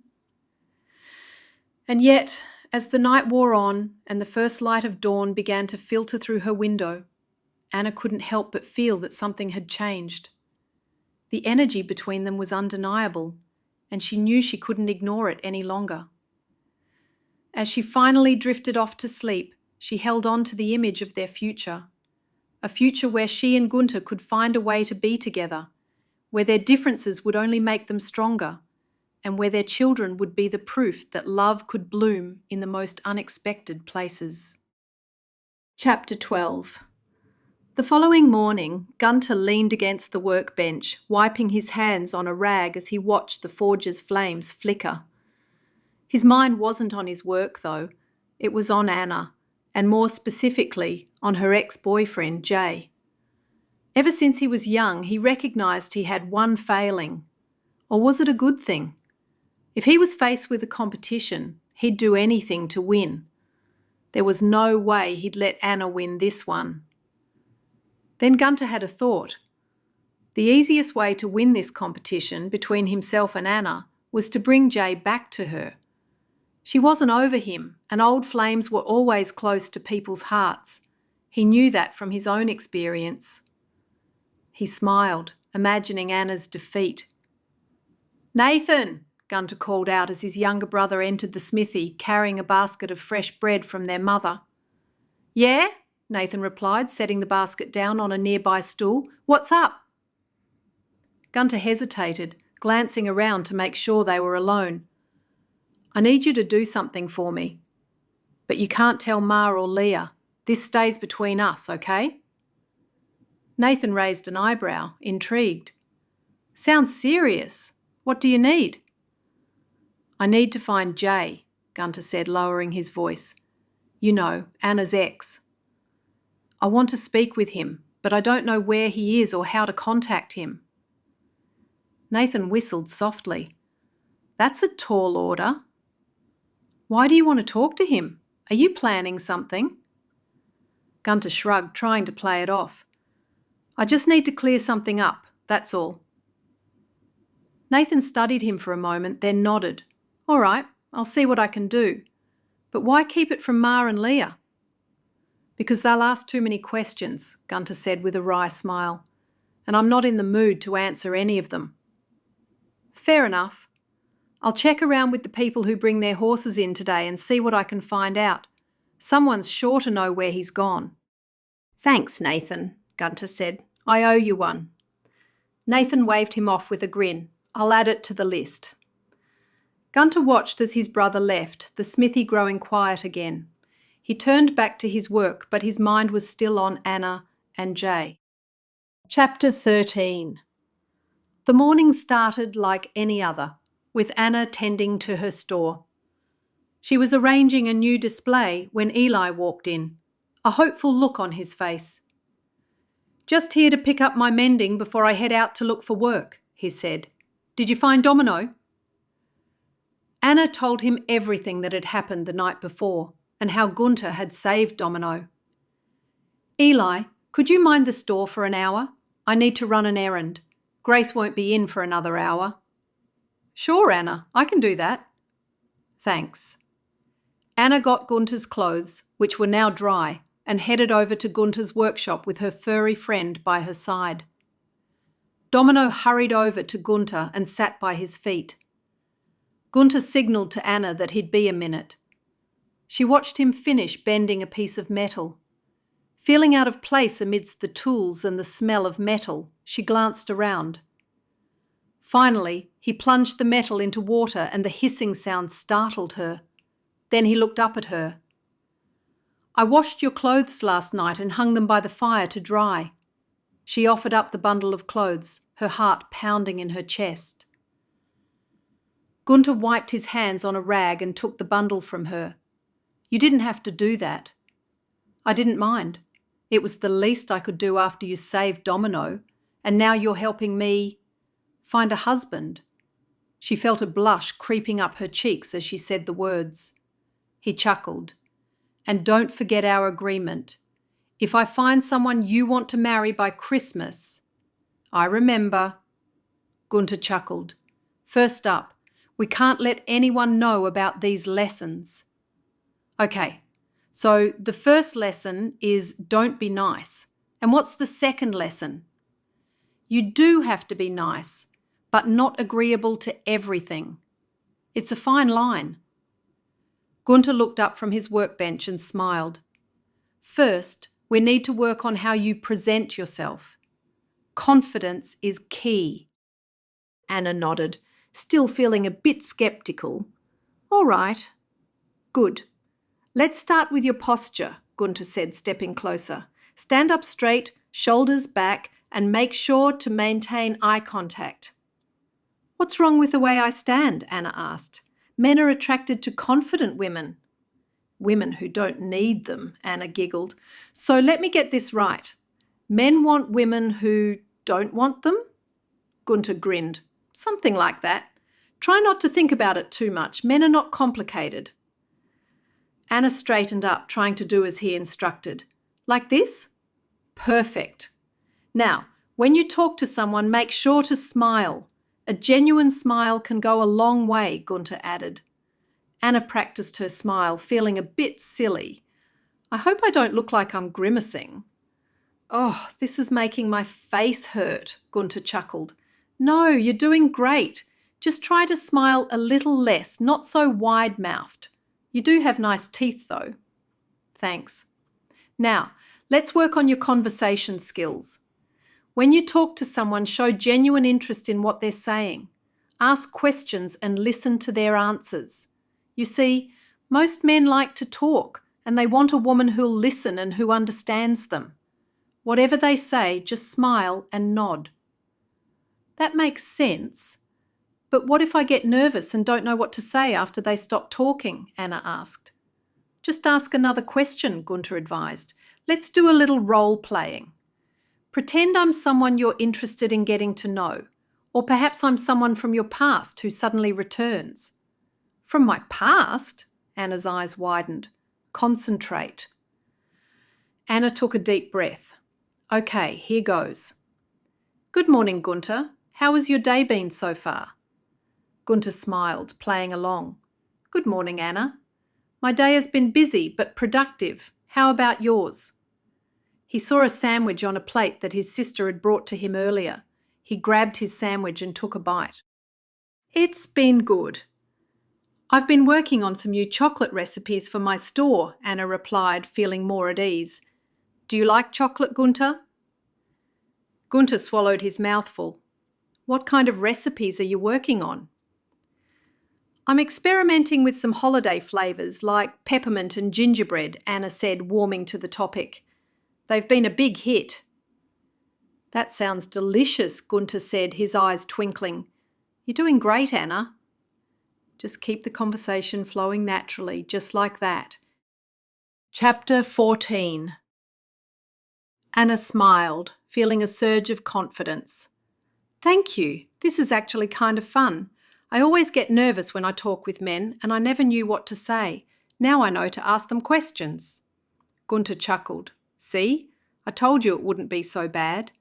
Now, let's talk about how to handle more difficult conversations. Sometimes people will ask questions that catch you off guard. It's important to stay calm and think before you respond. What kind of questions? Anna asked. Well, for example, someone might ask why you're not married yet. It's a personal question, but it's something you should be prepared to answer. Anna nodded, thinking it over. I guess I could say that I've been focused on my business and waiting for the right person to come along. Exactly, Gunter said, pleased with her answer. You want to be honest, but also confident in your response, as though you don't need them. The last thing you want to do is have them feel like you're looking at them as a potential husband. Even though a man might be looking for a wife, he doesn't want a woman who's desperate. Make him think you have choices. From his own words, Anna knew she couldn't let him know that she liked him. You're teaching me a lot.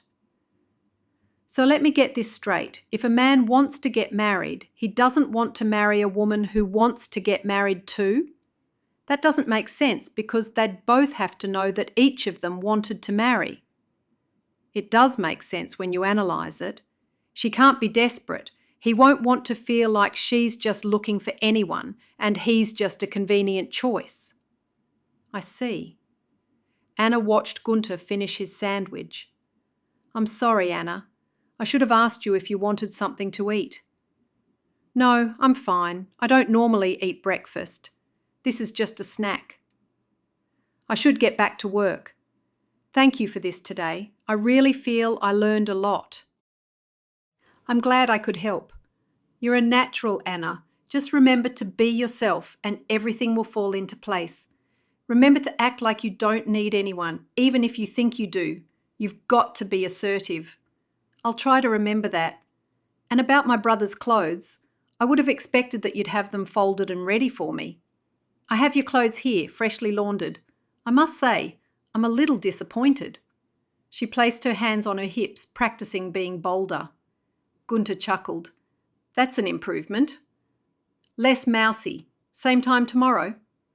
Anna nodded, pleased with herself for speaking her mind, even though she didn't really care about the clothes. I could get used to being like this. Good. Same time tomorrow? He asked. If you can spare the time. What? He leaned closer, frowning at her in complete disapproval.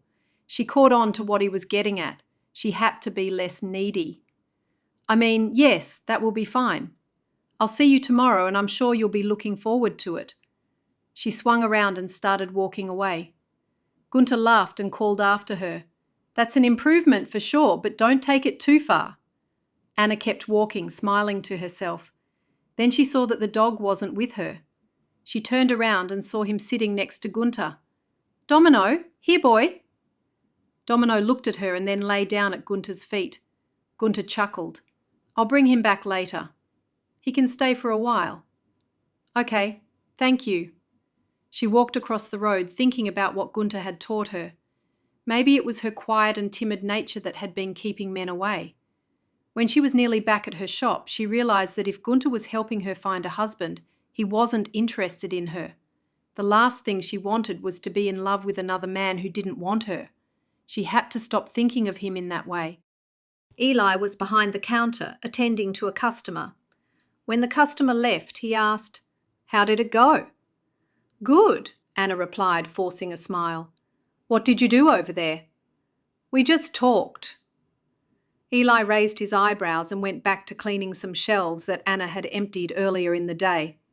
"I'll take over now. Thanks for minding the shop." "Sure, any time." "Do you mean it?" Anna asked.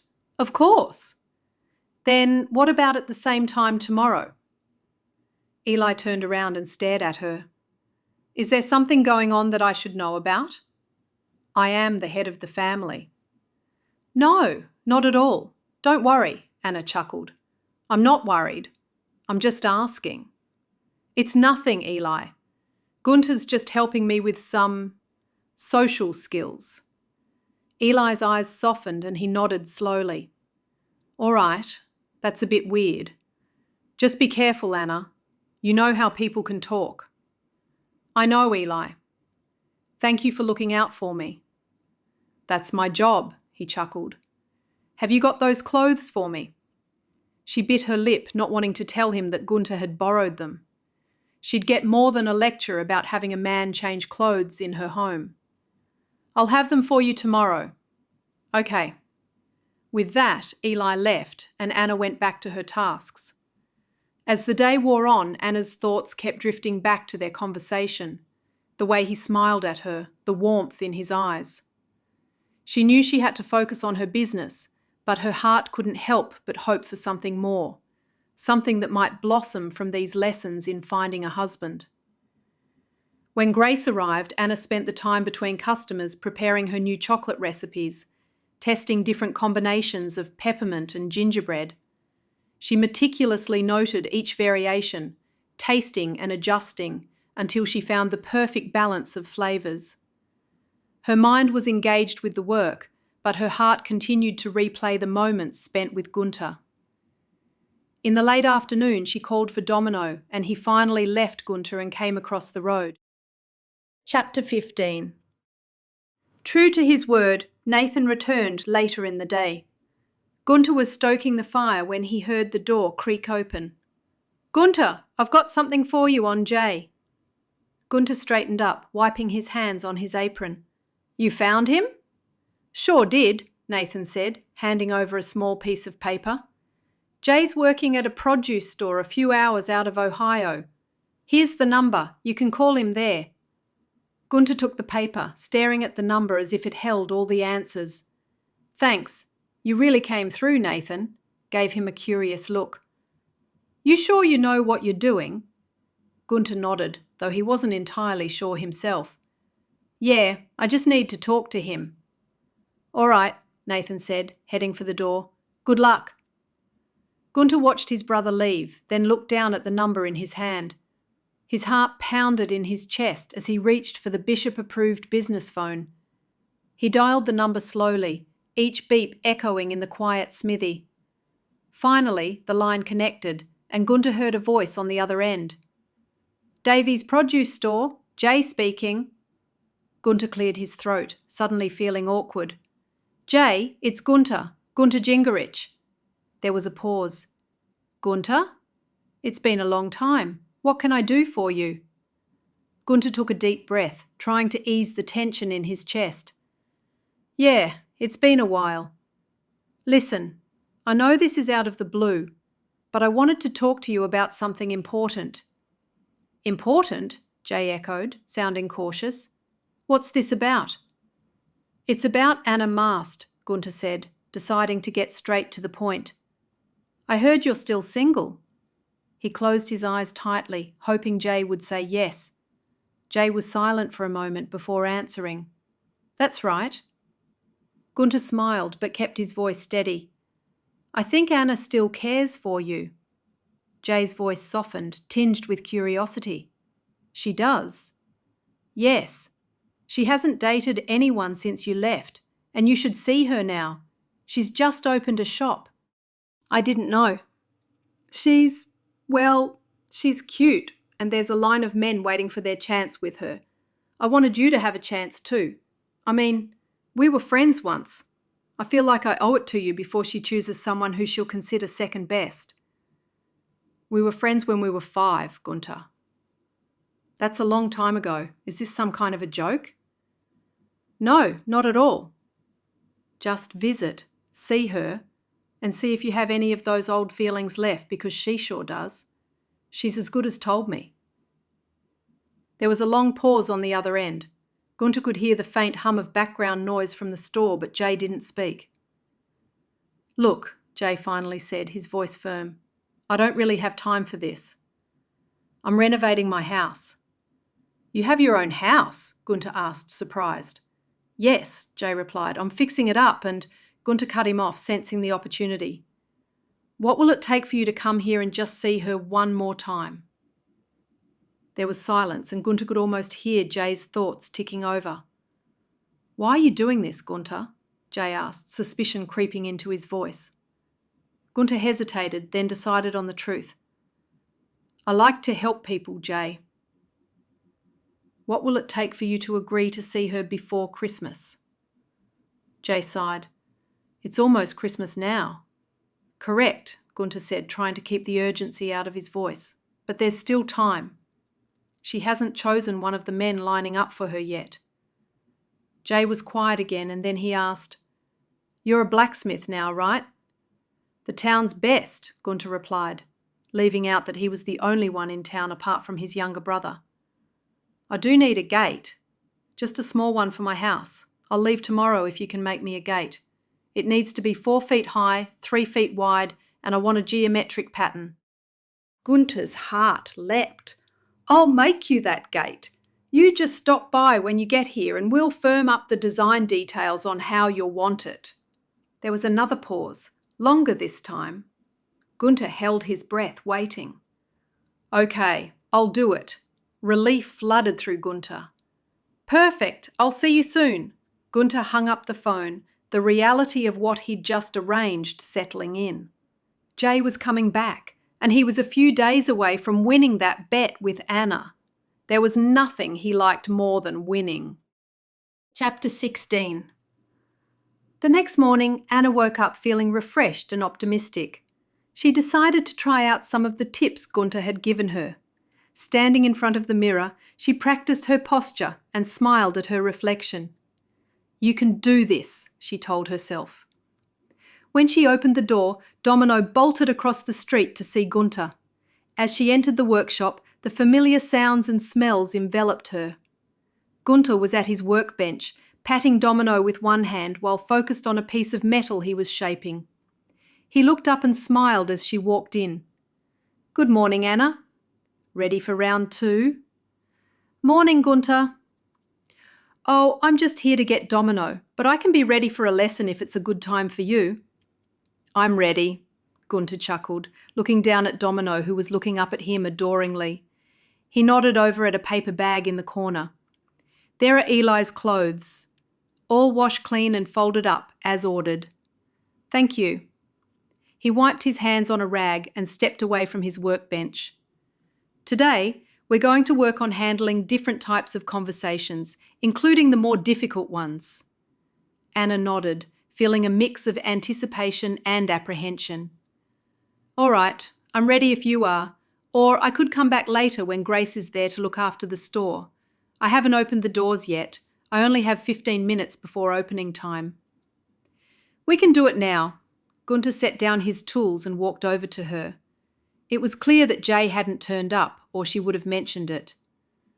"Before we start, I wanted to let you know something. There will be some visitors at the Sunday meeting. 2 brothers, Silas and Jacob, are coming, and they're both looking for wives." Anna's heart skipped a beat. "That's just 2 days away," she said, trying to keep her voice steady. "What do I need to do?" "Don't worry, you're doing great. We just need to make sure you're comfortable and confident in different types of conversations. Let's start with handling compliments," Gunter suggested. Anna took a deep breath. "Okay, how should I respond to a compliment?" "First, smile and make eye contact. Then, simply say thank you. You can add a little more if you like, but keep it simple and genuine." Anna practiced a smile. "Thank you. That's very kind of you." "Perfect." With every answer, you want to be honest, but also show that you're not desperate. Confidence is key. As they practiced various scenarios, Anna felt herself becoming more at ease. Gunter's encouragement and guidance were invaluable, and she found herself laughing and enjoying their interactions. She couldn't help but wonder if Gunter had ever thought about her as more than a friend, but she quickly pushed the thought aside. Just as they were wrapping up, the door to the workshop opened, and Gunter's mother Martha walked in with a basket of freshly baked bread. She looked at Anna with a curious smile. "Anna, it's lovely to see you here. Are you helping Gunter with something?"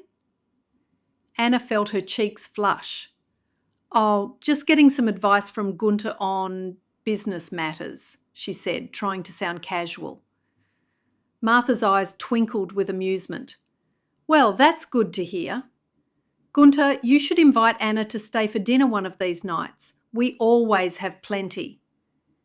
"That's a great idea, Ma," Gunter said with a smile. "What do you think, Anna?" Anna forced a smile, feeling more embarrassed by the minute. "Sure, one of these nights. I should get back to the shop." "Of course, dear," Martha said warmly. "Any time you're free, you're always welcome." She handed over clothes that were tucked under her arm. With a quick nod, Anna bid them both goodbye and hurried out, her heart pounding. She hoped Martha wouldn't pry too much into her visits. The last thing she needed was for Eli or anyone else to find out she was getting lessons on how to catch a husband. When she returned to her shop, Eli had already opened the doors and was busy helping a customer. He looked up and smiled at her. "How was your meeting?" "Productive," Anna replied with a grin. "I've got a lot to think about." She took a deep breath and got to work, her mind focused on the upcoming Sunday meeting and the possibilities it held. "I'll come back to see you later. I've got a few hours of work at the community hall." "Great. I'll see you later. Have fun." After he left, Grace breezed through the door. "Morning, Anna." Anna looked up. "Morning. You look different today. Something on your mind?" Anna sighed, knowing there was no point in trying to hide anything from Grace. "Hey, Grace, it's nothing really, just, busy with the shop." Grace raised an eyebrow, clearly unconvinced. "Come on, Anna, spill it. I know something's up." Anna hesitated for a moment, then decided to come clean. "All right, but you have to swear to keep this a secret." Grace's eyes widened with excitement as she held up her right hand. "I swear. Now tell me." Anna took a deep breath. "Gunter has been giving me lessons on how to find a husband." Grace's mouth dropped open in shock. "Gunter? How did that happen? You don't even talk to him unless you're arguing with him. Are you serious?" Anna nodded, feeling a blush creep up her cheeks. "Yes. It started after he saved Domino from drowning on the night of the storm. I felt so bad for harassing him about the noise, and we got to talking about what he wanted out of life. He offered to help me." Grace leaned in closer, her eyes gleaming with interest. "How do you feel about him?" Anna looked away, her fingers nervously playing with a ribbon on a box of chocolates. "I like him now. He's not just the noisy blacksmith anymore. He's kind. And he saved Domino's life, and I'll forever be grateful for that." Grace smiled knowingly.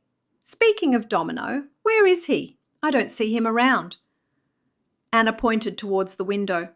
"He's over with Gunter. He likes to be around him." Grace's smile widened. "Well, it sounds like Domino has already made up his mind about Gunter." Anna laughed softly. "Yeah, he has. It's funny how things change, isn't it?" Grace nodded, her expression turning serious. "So, what are these lessons about?" Anna sighed, feeling a mix of excitement and embarrassment. "He's teaching me how to be less needy, I guess. How to be more confident and not come across as desperate." Grace looked impressed. "That sounds like good advice. How's it going?" Anna shrugged. "It's tough. I never realised how much I relied on others' approval until now. But Gunter is patient and encouraging." Grace's eyes softened. "Do you think he likes you?" Anna's heart skipped a beat at the question. "I don't think so. He's hard to read sometimes." Grace nodded thoughtfully. "Well, if he didn't like you, he wouldn't be spending so much time helping you." Anna thought about that for a moment. "Maybe he just feels sorry for me." "Trust me, men don't waste their time on something that doesn't benefit them in some way. You don't need any lessons. You're amazing just the way you are." Anna smiled, but she couldn't help thinking that Grace might be saying that just to be supportive. "Thanks, Grace." Grace glanced out the window towards the blacksmith's forge, where the rhythmic sound of Gunter's hammer echoed in the distance. "He's really something, isn't he? Strong, kind, and he saved Domino. That's not a bad combination." Anna chuckled, following Grace's gaze. "Now you've got me wondering why he's doing this for me." Grace turned back to Anna, her eyes twinkling with mischief. "Maybe you should ask him." Anna's eyes widened in surprise. "Ask him? I don't know if I could do that." Grace shrugged. "Why not? You've got nothing to lose and everything to gain. Besides, he might be waiting for a sign from you." Anna bit her lip, considering Grace's words. "I don't know if I can." Grace smiled and gave Anna a reassuring pat on the shoulder. "You'll find out in time." Anna nodded and was then reminded of her bet with Gunter. He was supposed to find someone for her by Christmas, and then she'd have to admit that blacksmithing was more essential than chocolate. She smiled, thinking about their conversation. When Grace left the store that day, Anna glanced out the window once more, watching Gunter work at his forge. Domino lay contentedly at his feet, ruining Anna's argument about the noise bothering him. But there was nothing she could do about that. A customer entered the store with 3 young children, who all ran in separate directions, taking Anna's attention away from Gunter. Back at Gunter's workshop, Leah confronted her brother. "Ma told me that Anna was here for a long time. That's unusual. I thought you two were enemies, and then the other day you were over at her place until late at night. Nathan tells me you're working on a project with her. So what's going on?" "We were never enemies, and that's all I can tell you." Her eyes fell to the dog. "What's Domino doing here? So there is something going on. Why won't you tell me?" "It's a secret," Gunter replied, his tone calm but firm. "I'm helping Anna with something, and that's all you need to know." Leah's expression softened slightly. "All right, but be careful. You know how quickly rumours can spread in our community." "I know, Leah. Trust me, I've got it under control," Gunter assured her. "Can you tell me the absolute truth about something?" Gunter stopped what he was doing and looked over at her. "As long as it's not about Anna." "It's not." "Well, it kind of is. I just want to know if you're not in love with Anna." He threw his head back and laughed. "If I'm not, or if I am?" "No, I'm not." Leah stared at him without saying anything, turned around and went back to the house. Chapter 17. After 2 practice sessions with Gunter, Anna was excited to try out her newfound skills with the 2 visiting brothers at the meeting. After the Sunday meeting, which had taken place at Grace and her husband's house, everyone was outside enjoying a meal. Gunter was close to Anna, chatting with a group of men, but he kept glancing Anna's way, giving her an encouraging nod. Gathering her courage, Anna approached the brothers, Jacob and Silas, who were standing by themselves. "Good afternoon," Anna began, trying to keep her voice steady. "I'm Anna Mast." "Welcome to our community." Jacob and Silas turned to her, smiling politely. "Good afternoon, Anna," Jacob said. "I'm Jacob, and this is my brother Silas." "It's nice to meet you both," Anna replied, her hands clenching the edges of her shawl. "How are you finding Mulberry Hollow?" "It's very welcoming," Silas said. "Everyone has been so kind." Anna nodded, trying to remember Gunter's advice. "That's wonderful. So, what brings you here?" "We're visiting family," Jacob explained. "Our cousins live here, and we thought it would be a nice change of pace." "That's great," Anna said, her mind blanking on what to say next. "Family is so important." "Oh yes, it is." There was an awkward silence as Anna struggled to think of another question. "Do you, have any hobbies?" she asked, cringing at how forced it sounded. The brothers exchanged a puzzled glance.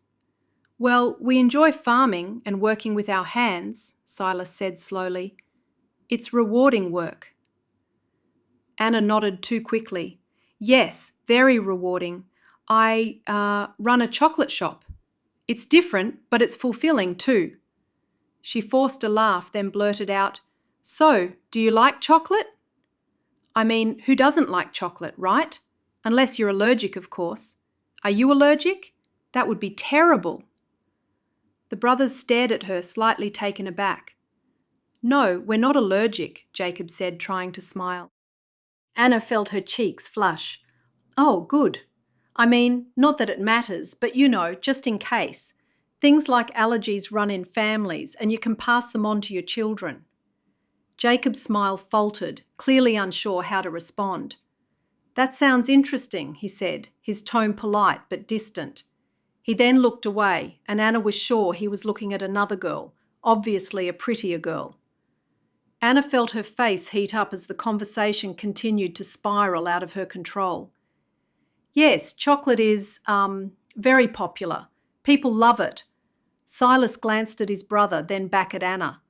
"Most people like it," he said, the politeness in his voice strained. Desperate to salvage the interaction, Anna blurted out, "Do you like dogs?" "I have one named Domino. He's very friendly. He's black and white, and he has the kindest eyes." Jacob and Silas looked more confused than ever. "Dogs are nice," Jacob said cautiously. "We don't have one right now, but they make good companions." She laughed nervously again. "So, do you both have wives? I mean, not to be nosy, but just curious." She cringed inwardly at how desperate she sounded. Silas raised an eyebrow. "No, we're not married." "Oh, that's, interesting," Anna said, flustered. "Well, I'm not married either.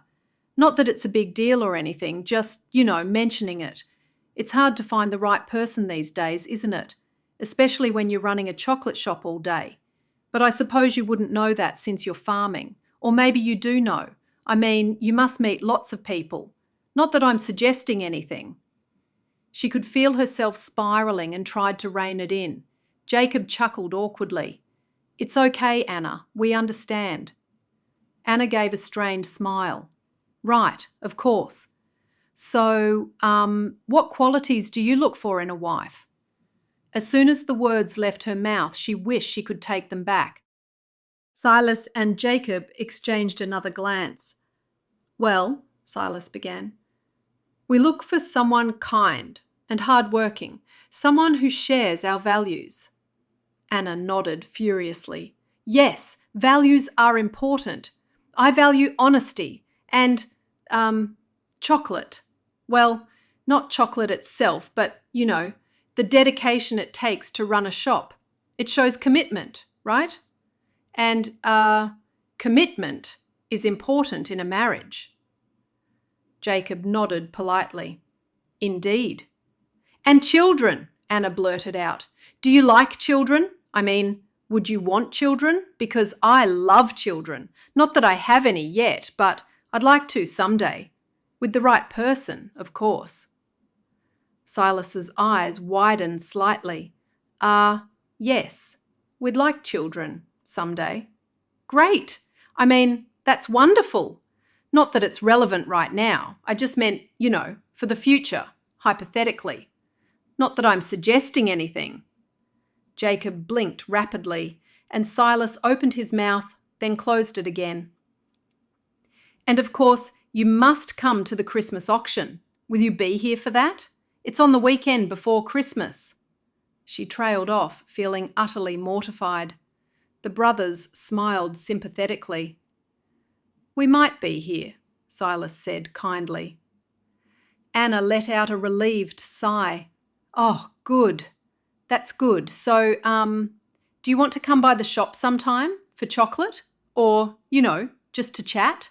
Just a friendly visit, if you're not busy or if you're not allergic to chocolate."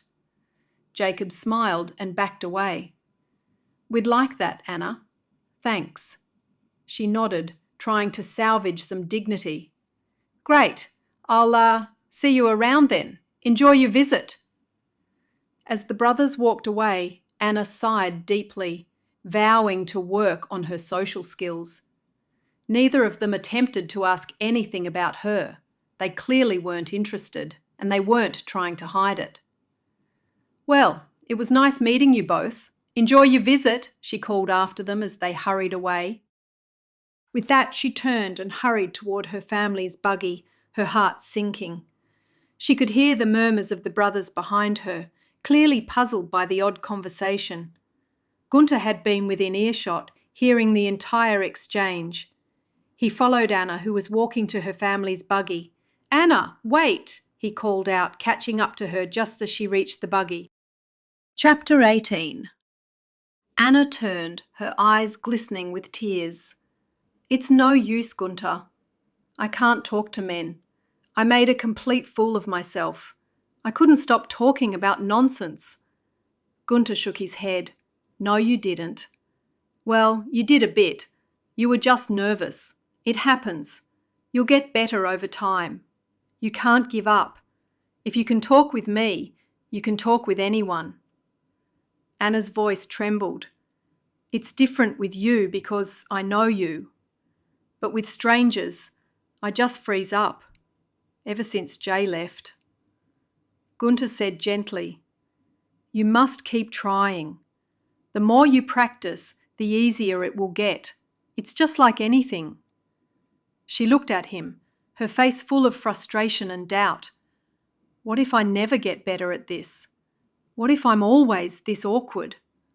Gunter smiled. "You won't be. You're already better than you think. You just need to have a little more faith in yourself."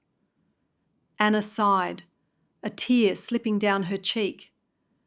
"I don't know, Gunter. It's hard. I invited them to my store, but now I'm hoping they don't come." "I know it is," he said softly. "But you're strong, Anna. I've seen it. Just give yourself some time. You'll get there." She managed a small smile, grateful for his support. "Thank you, Gunter. I'll try." He smiled back. "Have confidence. If you don't have any, just pretend." Anna nodded, feeling a flicker of hope. "All right, let's give it another try." Gunter's smile widened. "That's the way. Now, how about we go over what happened, and I'll see where you can improve?" Anna shook her head. "No, I can't. It's way too embarrassing." "I heard most of it. You mentioned the Christmas auction. Are you donating anything or just going to watch?" "Both. I'll be packaging up a huge basket of chocolates to auction." "See? You don't blabber when you talk with me." She laughed and looked down. "I know. I guess you don't see me as a potential husband, so I suppose that helps too." Anna was taken aback, but she couldn't let it show. "That's right. You'd be the last person in the world I'd want to marry." Gunter chuckled, his eyes twinkling with amusement. "Well, now that we've established that, let's focus on how to help you feel more comfortable. What about those brothers? What did they say that threw you off?" Anna sighed, leaning against her buggy. "It's not so much what they said, but how they acted. They weren't interested in anything I had to say. They kept looking around, barely paying attention." Gunter nodded thoughtfully. Sometimes people do that when they're nervous themselves or unsure how to engage. It's not always about you. But let's work on making your conversations more engaging. What do you usually start with? Well, I ask them what brought them here and what they like to do, Anna said, frustration still evident in her voice. That's a good start, Gunter encouraged, but maybe add something personal. Something that shows you're genuinely interested in their lives. People respond well when they feel you're truly interested. Anna tilted her head, considering his advice. Like what? Give me an example. Okay, Gunter said, stepping closer. Instead of just asking what they like to do, you could say something like, I've always been fascinated by different hobbies. My own favourite pastime is making chocolates. What about you? It gives them something to connect with. Anna nodded slowly. That makes sense. It feels more personal and less like an interview. Exactly, Gunter agreed. And if they don't respond well, it's their loss. You're doing your best, and that's what matters. Anna took a deep breath, feeling a bit more confident. All right, I'll try that next time. Gunter smiled warmly. Good. Now, tell me more about your basket of chocolates. I might have to put in a bid. Anna's eyes lit up. I'm thinking of adding a little story about each type of chocolate I've included, like why I made them and what makes them special. Do you think that's a good idea? Gunter nodded enthusiastically. That's a great idea. It makes the basket more unique and personal. People will love it. Anna's smile grew, the earlier tension easing away. Thanks, Gunter. I appreciate you helping me. I sure need it. Gunter gave her a nod and then looked around. Everyone seemed to be staring at them. Anna noticed it too. Why is everyone so interested in us? Because this is probably the first time anyone has seen us talk to each other. Everyone thinks we are enemies or something. Well, we better go our separate ways now so we don't disappoint them. Anna's voice trailed off. Yes, we don't want them to realise we've become friends. He gave her a wink. Right. Anna went back to her family and Gunter returned to his. Chapter 19. On the day of the Christmas charity auction, snowflakes fell gently from the sky, blanketing the Amish community in a soft white layer. The atmosphere grew festive as children, bundled in warm clothes, started sledding down a nearby hill, their laughter echoing in the crisp air. Sleighs with jingling bells glided gracefully through the snow-covered fields, adding to the winter wonderland scene. Anna had submitted her giant chocolate basket and had stopped to watch the children. Domino was beside her, wagging his tail excitedly. Without warning, Domino darted off, barking joyfully as he chased a squirrel across the snowy field. Domino, come back! Anna yelled, following him, hoping it wouldn't be a repeat of last time when he nearly died in the stream. It didn't take long before she lost sight of him.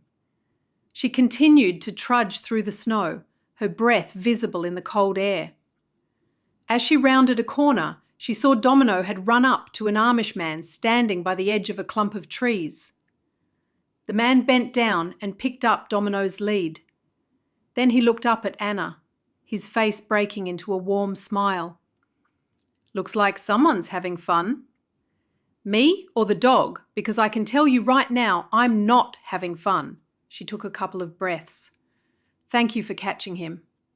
He handed her the lead and she took it. I'm so sorry, Anna said, slightly out of breath. I didn't mean to be rude. She noticed he was in plain clothing. Are you new around here? I'm staying in town for a while. My father's looking for a place to move his sawmill. Oh, and he's looking at this town, Mulberry Hollow? Yes, but not right in town, out of town, because something like that needs to be out of town. I'm Sam Glick. Anna really looked at him now. So you care about being out of town because of the noise? Yes, and for practical purposes. He cared about noise, unlike Gunter, and he was handsome, also single, going by his clean-shaven face. Anna straightened up, and everything Gunter had taught her came rushing back. He stared at her, waiting for her to speak. "And you are—" "Oh, I'm sorry. I'm Anna."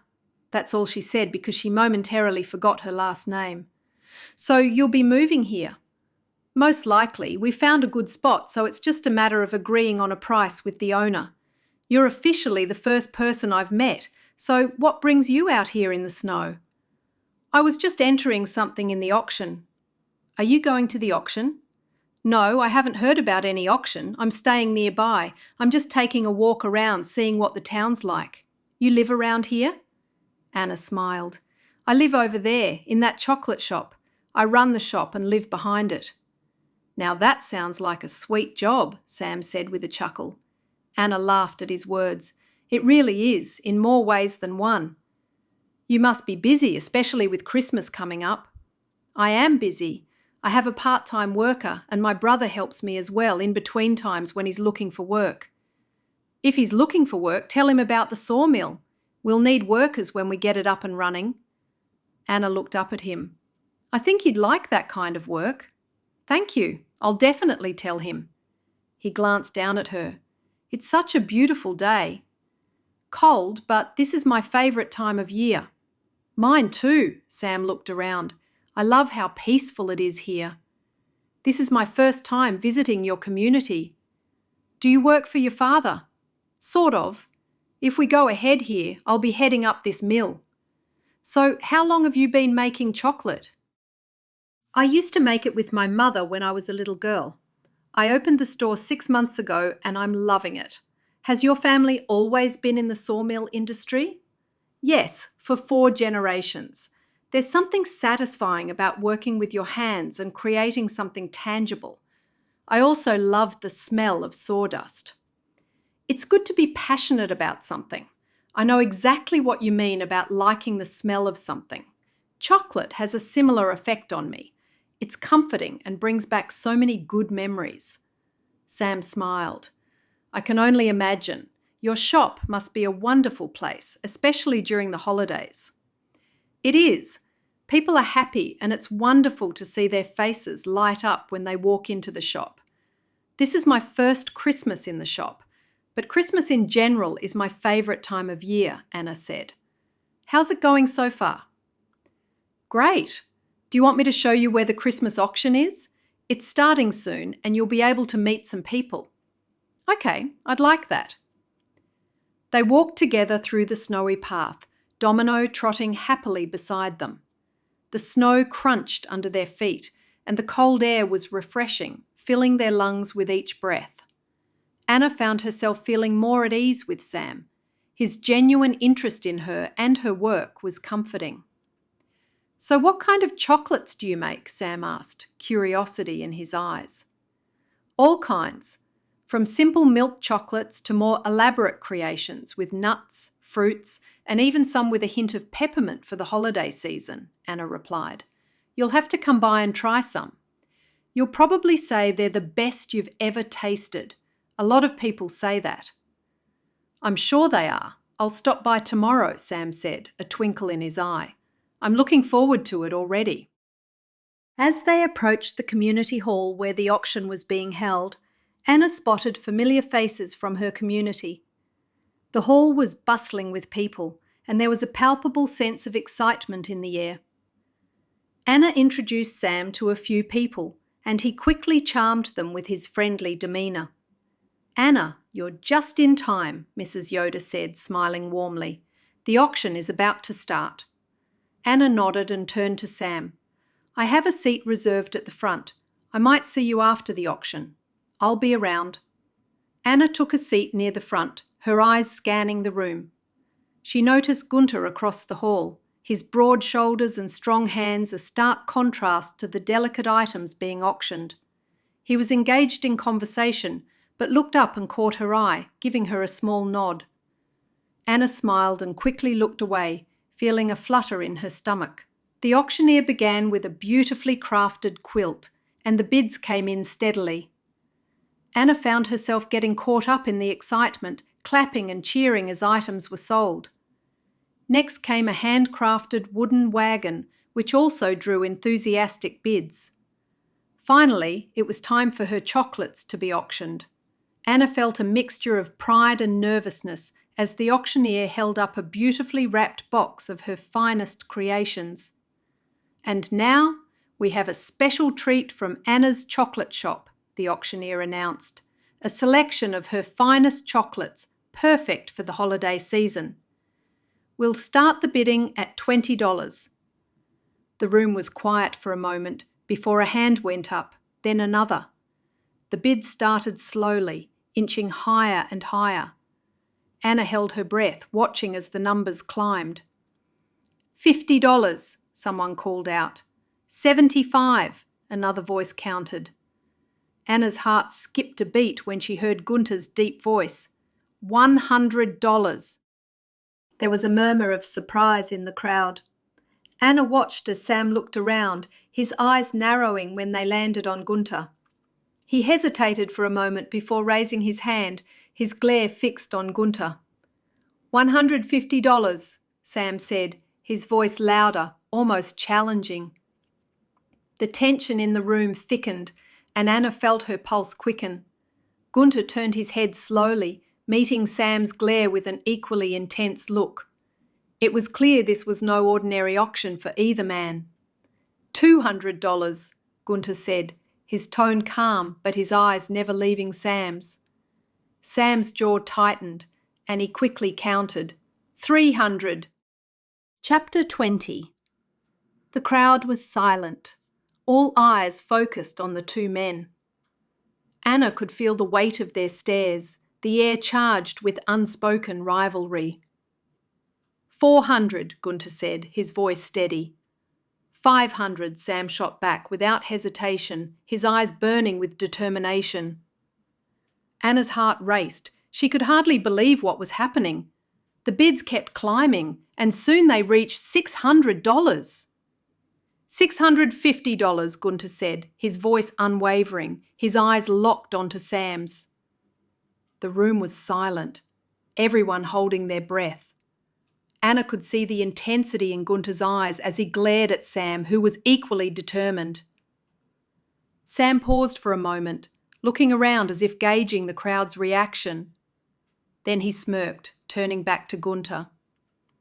$750, he declared, his voice filled with confidence and finality. The crowd erupted in gasps and whispers. The auctioneer, looking just as surprised as everyone else, quickly called out, "Sold! For $750 to the gentleman in the back." Anna was stunned. She looked over at Gunter, who was nodding in approval, a slight smile on his face. Sam, on the other hand, seemed pleased with his win, but couldn't hide the triumphant gleam in his eyes. As the crowd cheered, Anna felt a mixture of emotions. She was proud of her chocolates, but also curious about the motives behind the fierce bidding war. After the auction ended, Anna found herself surrounded by well-wishers congratulating her on the impressive sale. Grace came up to her, eyes wide with amazement. "Anna, that was incredible! $750 for your chocolates! You're a star!" Anna laughed, still in shock. "I can't believe it either. I didn't expect it to go that high." Grace leaned in closer, a mischievous grin on her face. "Did you see how Gunter and Sam were both bidding? It's like they were competing for more than just the chocolates." Anna's cheeks flushed at the implication. "I don't know about that, Grace, but it was exciting." Grace nudged her playfully. "Come on, Anna. You can't tell me you didn't notice." Anna smiled, unable to deny it. "Maybe a little. But right now, I'm just happy people appreciate my work." As she looked around the room, her eyes met Gunter's once more. He gave her a respectful nod before turning to leave. After the auction, Sam found Anna amidst the crowd. "Congratulations, Anna. Those chocolates must be really special. I can't wait to try them." "Thank you, Sam. It was quite a surprise that you bought them," Anna replied, still feeling the excitement from the bidding war. Even though I've got a whole basket of chocolates now, I'll still stop by tomorrow to see you, if you don't mind, Sam said with a charming smile. Anna nodded. I look forward to it. As Sam walked away, Grace moved closer to Anna. I think you've got yourself quite the admirer in Sam. Anna chuckled, still feeling the rush of the evening. We'll see. I'm just glad the auction went well. I was worried for a while that I wouldn't get any bids. Grace's expression turned serious for a moment. And Gunter? What do you think was going through his mind? There was something in his eyes tonight, something more than just the auction.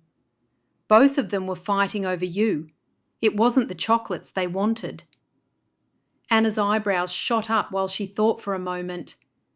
No, I think Gunter was helping me by making Sam jealous or something. That's the way he thinks. He would have had a reason behind it. Would he really do that? Grace asked. I think he would. Well, whatever it is, you'll figure it out, Grace said, giving her a supportive hug. Anna watched as the hall began to empty, people chatting and laughing as they left. She glanced back at the spot where Gunter had stood, still feeling the intensity of his gaze. She looked down at Domino. Let's go home. As soon as she put her foot out the door, she saw Gunter walking toward her. I'll walk you home. Okay, thanks, but I don't need you to. It's not far. Well, I'm going that way anyway, obviously. All right then. Domino bounded to Gunter and gave his hand a lick. Who was that bidding against me? He asked as they walked. That's Sam. He's visiting to see about a sawmill for his family. I forget where he's from. Gunter raised an eyebrow. I was going to bid higher, but the auctioneer lowered the hammer before I had a chance. Anna chuckled. You didn't need to do that. Sam's coming by the shop tomorrow to see me. I remember everything you told me, and I'm sure it helped with Sam. That's great, Gunter said. I'll come over to meet him. No, there's no need for that. I'm not nervous at all around him. Everything seems so natural. Gunter stopped and turned to face her. Be careful with Sam. Just make sure he's the right one for you. He's not from around here. You don't know him, and you don't know his family. Anna felt a pang of confusion. What do you mean, Gunter? He hesitated, glancing down the snowy roadway. Where was Jay, and what was taking him so long? I mean, don't rush into anything. It's always better if you know someone and their family. You deserve someone who truly understands you, who appreciates you for who you are, not just some person who sweeps you off your feet with grand gestures like buying your chocolates at an overinflated price. It was for charity, Anna pointed out. I know, but still. Anna looked into his eyes, trying to decipher his meaning. I appreciate your concern, Gunter, but I think I can handle it. If things work out, I'll meet his family and I'll get to learn more about him. Gunter sighed, running a hand through his hair. I know. Just take your time, okay? Okay. Thanks, Gunter. They continued walking in silence, the snow crunching under their feet. When they reached her shop, Gunter turned to her again. Good night, Anna.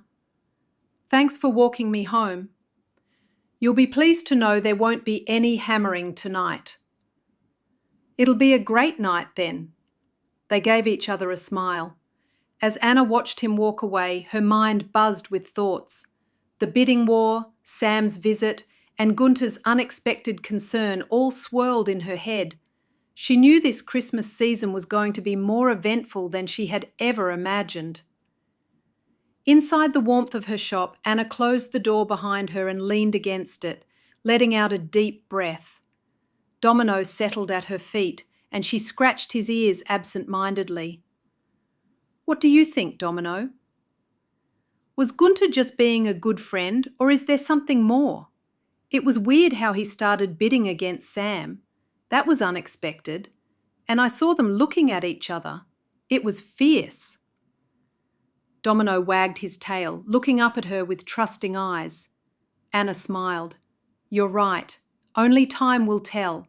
For now, Let's get some rest. Tomorrow's going to be another busy day. Chapter 21. The next morning, Anna woke up with the events of the previous night still fresh in her mind. She smiled as she remembered the way Gunter and Sam had both seemed so determined to win her chocolates. Shaking her head, she quickly got ready for the day, with Domino still sleeping on the couch. When she opened her store, her brother Eli was the first person through the door, his face flushed from the cold. "Morning, Anna," he greeted, rubbing his hands together for warmth. "I'm just here to pick up the mending. Were you able to do it?"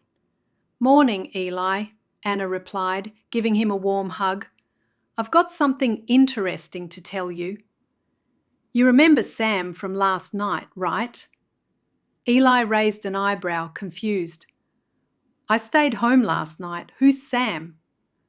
Anna realised she hadn't told Eli about Sam yet. "He's a visitor in town. He's looking into setting up a sawmill with his family. I met him yesterday and he mentioned they'll need workers once the sawmill is up and running. I thought you might be interested." Eli's eyes widened. "Really? That sounds promising. Thanks for the heads up, Anna. I'll definitely check it out." Anna got his clothes, and as she began refolding them, Eli leaned against the counter, a mischievous grin spreading across his face. "You know, everyone's talking about what happened at the auction last night." Anna looked up. "Oh, what are they saying?" Eli chuckled. "Apparently, there were two men fighting over your chocolates. It's the talk of the town. People are saying it was quite the show. It was a real bidding war, and it went up to $750, just for chocolates." Anna couldn't help but laugh. "I can't believe it's caused such a stir. Sam won the chocolates. Well, I mean, he didn't win them, but he offered the most, so he got them." Eli raised an eyebrow. "Just a bidding war, Anna. I was told that people thought they were about to fight each other. Everyone's saying it was more than just about chocolates." Anna shook her head, a smile playing on her lips. "I think it's funny. They're both nice men, and I'm sure they were just caught up in the moment." Eli leaned in, his eyes twinkling with amusement. "Sure, Anna. But don't you think there might be something more to it? I mean, come on, over $700 for chocolates?" "I know it's a lot, but maybe they wanted to support the charity." Eli laughed, patting her shoulder. "Well, whatever it is, it certainly made you the centre of attention. Just be careful, okay?" Anna nodded, appreciating her brother's concern. "I will, Eli." As Eli left the shop, Anna couldn't help but replay the events of the previous night in her mind. She smiled as she remembered Gunter's steady determination and Sam's confident bids. It was a strange feeling, being at the centre of such attention, but it also filled her with a sense of excitement. The morning passed quickly, as Anna tended to her customers, the shop buzzing with activity. Every now and then, someone would bring up the auction, and Anna would laugh and share the story, enjoying the light-hearted banter. Around midday, Sam walked into the shop, his eyes lighting up when he saw Anna. "Good afternoon, Anna," he greeted warmly. "I couldn't stay away." Anna smiled, feeling a flutter in her chest. "Good afternoon, Sam. I'm glad you came by. Well, what do you think?" Sam glanced around the shop. "It's charming. It's just like I thought it would be. You've done such a great job." "Thank you," Anna replied, her cheeks warming with expectation. Sam wandered over to the shelves on the far wall, his eyes scanning the various chocolates. "I'm really impressed, Anna. This shop, it's like a little piece of magic in the middle of town." "I'm glad you think so, but maybe don't say the word magic around here. It'll give people the wrong idea." Sam nodded thoughtfully. "I'll remember that." "I can see the passion you put into it. It's inspiring." Anna felt a warm glow at his words. "It's been a lot of hard work, but it's all worth it." Sam's expression turned sincere. I also wanted to thank you for letting me know about your brother. We'll be needing good workers, and if he's hardworking and ambitious like you, he'll be a great fit." "I hope it works out for him," Anna said, feeling a warm glow at his praise. "He was in here this morning and I mentioned it to him." "I'm looking forward to seeing more of you, Anna, when I move here." Anna nodded, not knowing what to say. "That would be nice." Sam lingered for a moment, as if wanting to say more, but then he smiled and turned to leave. "I'll see you soon, Anna." "Bye." After Sam left, Anna's thoughts turned negative. There was no mention of seeing her again, and no mention of a date. Had Gunter been right to tell her that the man had to initiate such things? She hoped he was right about that. Just as she was lost in thought, the door opened and there Gunter was, as if her thoughts had drawn him in. "Good morning, Anna." "It's afternoon." "What brings you here?" Domino came bounding out of the back room and sat in front of Gunter. Gunter laughed and patted him, and then Gunter looked at Anna. "I just wanted to see how you were doing after last night." "We talked about that on the way home." "Yes, well, I saw Sam here, and I'm here for an update. As your instructor in finding a husband, I'm interested to know why he was here. I mean, he wasn't here for long." "I told you he was coming to see me. He just had a look around and then he left." Gunter nodded, a thoughtful look on his face. "That's it?" "Yes." "Are you sure I shouldn't have invited him somewhere or asked to see him again?" Anna asked. Gunter shook his head. "No, you did the right thing." Anna hung her head. "I guess he's not interested then. Forget him. I think someone else will come into your life when you least expect it." "I hope so," Anna breathed out heavily. "I'm glad your chocolates did so well last night." "You deserve it, Anna. By the end of the night, people were only talking about your store." "Thank you, Gunter. I'm sorry you missed out. If you like chocolates that much, I'll fill a box for you right now," Anna said, picking up an empty box. He held up his hands. "To be truthful, I like chocolates just about as much as you like the sounds coming from the forge." She placed the box down. "I didn't know." Gunter hesitated, then glanced at the door. Sam must really like chocolates, or something. Anna sensed an undercurrent in his words but couldn't quite place it. "Well, I thought it was because he liked me, but maybe it was the chocolates." "As I said, forget him." Anna didn't appreciate being told to forget Sam. "Thanks, I really appreciate your support with everything, but I don't think I'll be needing any more lessons." His eyebrows drew together. "Well, shouldn't the teacher be the one to make that determination and not the student?" Anna looked away. "I just don't want to impose on you anymore. You've done so much for me already." Gunter took a step back. "Anna, you're not imposing. I offered to help because you need it. If you think you've learned enough, that's fine, but don't feel like you're a burden to me." Anna met his gaze, her heart pounding. "It's not that. It's just that Sam seems interested and I don't want to complicate things. It's not as though he's a stranger. He'll be living here soon, so maybe he doesn't want to rush things." Gunter's eyes darkened slightly. "Complicate things? How?" Anna took a deep breath. "I don't want to give him the wrong impression. Last night at the auction you kept bidding. He could have thought you were interested in me." Gunter's jaw tightened. "That's absurd." Anna nodded. "I know. But don't you think that he could think that?" "I don't see why." "Well, if you're sure you've learned enough, I understand. I can't force you to partake of my wisdom." Anna grinned. Then he added, "I'm just across the street if you ever need any advice or anything." "Thank you. I appreciate that more than you know."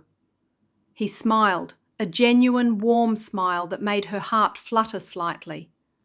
"Take care, Anna. I'll see you around." Chapter 22. As soon as Gunter got back to the forge, his sister Leah was waiting for him. "So, you created quite a commotion last night at the auction," she said, a teasing tone in her voice.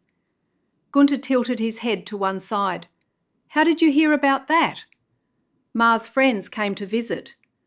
They've only just left and they told Ma that everyone's talking about it. They said it was like two roosters fighting," Leah giggled. "No, it was nothing like that. I was just helping to promote Anna's store," Gunter replied, brushing off her comment. Leah's expression turned serious. "So you have no interest in Anna as a woman or as a wife?" Gunter scratched his neck agitatedly. "Why do you keep asking me that?" "I never did." "This is the second time you've asked me." Leah placed her hands on her hips, not backing down. "Well, what's your answer?" "Same as last time. No." "Okay, that's all I wanted to know." Leah turned and skipped away, her curiosity satisfied. Gunter shook his head, then turned his attention to the long list of jobs ahead of him. Leah ran through the house and saw her mother in the kitchen. "I need about 10 minutes before we start cooking supper. I've got something to take care of." "What's new?" her mother called back. Leah quickly made her way to her room, closing the door behind her. She took a deep breath and pulled out a pen and paper from her desk drawer. Sitting down at her small writing table, she stared at the blank sheet for a moment, gathering her thoughts. With a determined nod, she began to write a letter to Sarah, her hand moving swiftly across the paper. "Dear Sarah, I hope this letter finds you well. It has been too long since we last spoke, and I have missed our conversations. There is something important I need to share with you, and I hope you will understand why I am writing to you about this." Leah paused, tapping the pen against her lips. She had always liked Sarah and felt a deep sense of loyalty to her. Watching Gunter spend more and more time with Anna had stirred something in her, a need to protect what she thought might still be a chance for Sarah and Gunter. She continued writing, her pen moving quickly across the paper. "Gunter has been spending a lot of time with Anna lately. They seem to be getting closer, and while I don't want to jump to conclusions, it seems like there might be something more than friendship developing between them. I know how much you meant to Gunter, and I remember how much you cared for him. If you have ever thought about rekindling your relationship with him, I believe now might be the time to act. I don't want you to lose your chance if that's something you still want. Please think about it, Sarah. Gunter is a wonderful man, and I believe you two were good together. If you decide to come back, I will do whatever I can to support you. With warmest regards, Leah." Leah set the pen down and read over the letter. It felt right to her, honest and sincere. She carefully folded the paper and slipped it into an envelope, addressing it to Sarah. Just as she was sealing the envelope, she heard her mother's voice calling from downstairs. "Leah! Supper isn't going to cook itself. Come and help now. Whatever you're doing can wait." Leah sighed, glancing at the clock. She had lost track of time while writing the letter. "Coming, Ma," she called back, quickly putting the letter in a safe spot on her desk. She would send it as soon as she could. "What were you doing up there for so long?" her mother asked, glancing over her shoulder. "Just writing a letter." Leah was determined to keep her letter writing secret. "To whom?" her mother pressed, raising an eyebrow. "Just an old friend," Leah said, avoiding specifics. "She's been on my mind a lot lately. I'm writing to you about this." Her mother nodded, seemingly satisfied with the answer. "Well, make sure you don't lose track of time again. If you don't work in the home, you'll have to find a job. We need to keep busy, especially with the holidays coming up, with all the visitors we're going to be having." "I know, Ma," Leah said, smiling. "I'll be more mindful." As Leah worked, her thoughts kept drifting back to Gunter and Anna. She had noticed the way Gunter always looked at Anna, and it was clear to her that there was something there. But she couldn't shake the feeling that Sarah and Gunter had unfinished business. Maybe her letter would be the push Sarah needed to come back and see if there was still a chance for them. Chapter 23. Around mid-morning the next day, the bells of Anna's shop jingled. She turned to see Sam. "Hello again, Anna," he said, approaching the counter. "You're back." "Yes, I had a cancelled appointment, so I thought I'd say hello." They chatted for a while about the chocolates, his plans for the sawmill, and their mutual love for their crafts. Anna felt at ease with Sam, enjoying his company and the easy flow of their conversation. She noticed Eli looking in the shop window, hesitating to enter. "Eli, come on in," Anna called out, waving her brother inside. Eli stepped in, looking slightly nervous but curious. "Hey, Anna, I was just passing by. Perfect timing." "Eli, this is Sam. Sam, this is my brother, Eli." Anna introduced them. Sam extended his hand with a friendly smile. "Nice to meet you, Eli." "Nice to meet you too, Sam," Eli replied, shaking his hand. "Anna's been telling me about you," Sam said. "We're setting up a sawmill and there will be jobs available once it's up and running. If you're interested, we could use someone." "I mentioned that you're looking for a job," Anna explained to her brother. "Yes, we're looking for people." Eli's eyes widened in surprise and interest. "Really? I'll be sure to come and see you for a job." "Absolutely," Sam confirmed. "We'll need reliable workers, and from what Anna says, you'd be a great fit." Anna watched the exchange with a smile, feeling a sense of relief and happiness. "See, Eli, I told you things would work out." "Thanks, Anna," Eli said, looking grateful. "And thank you, Sam. I appreciate the opportunity." "No problem at all," Sam replied warmly. With Eli in the shop and Grace not due for another hour, Anna seized the moment. She was going to do things her way and forget Gunter's advice. "Sam, would you have time to go for a walk? There's a lovely park nearby and we could get a milkshake at the diner." "I'd love that," Sam replied, smiling warmly. Anna looked over at Eli and raised her eyebrows. Eli chuckled. "Sure, you both go right ahead. I'll take the reins." "Thank you, we won't be too long," Anna said, smiling at Sam. Across the street, Gunter was working in his workshop, but his eyes kept drifting to Anna's chocolate shop. He saw Sam there again and it bothered him. The man was too keen on Anna, and it made him uneasy. When he saw them both walk out together, talking and laughing, it was too much. Gunter put down his hammer and took off his protective helmet. Leah was outside sweeping the path when she heard the hammering stop. She looked up and saw Gunter staring at something. She leaned the broom against the wall and walked over to him. As she got closer, she saw him staring at Anna and the new man. "Gunter, what's going on with you? You keep looking over at the chocolate shop. Are you hungry or something?" she asked teasingly. Gunter spun around. "No, I'm not hungry. I just hope that the man with Anna has good intentions." Leah rushed forward as though she was seeing the couple for the first time. "Wait, is Anna flirting with that man? It looks like she is." Gunter turned to glare at Leah. "If you're staying around here, there are plenty of jobs I could get you to do." "No thanks," Leah said, moving away with a smirk. "If you like her, I'd forget about it if I were you. She's found someone else, and he's handsome as far as I can tell." Gunter didn't respond, but Leah's words lingered in his mind. He didn't like the idea of Anna with Sam, but he didn't know why. "I'm going," Leah called out as she walked back to pick up her broom.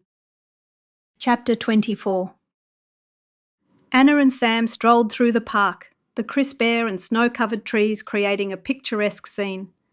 As they walked, the park's winter wonderland unfolded around them, with the trees glistening under the soft light of the midday sun. Anna felt a sense of peace she hadn't experienced in a long time. The park was a place she often visited to clear her mind and find inspiration, but today it seemed even more magical with Sam by her side. "I've always loved this park," Anna said, her breath visible in the cold air. "It's my little escape when things get too hectic." "I can see why," Sam replied, looking around appreciatively. "There's something calming about it, especially with the snow." They paused by a small pond, now frozen over, where a few ducks waddled about on the ice. Sam picked up a stick and tossed it gently, watching it slide across the surface. "So, what made you choose chocolate making?" Sam asked. Anna thought for a moment, smiling at the memories. "It started as a hobby. My mother used to make chocolates for special occasions, and I loved helping her.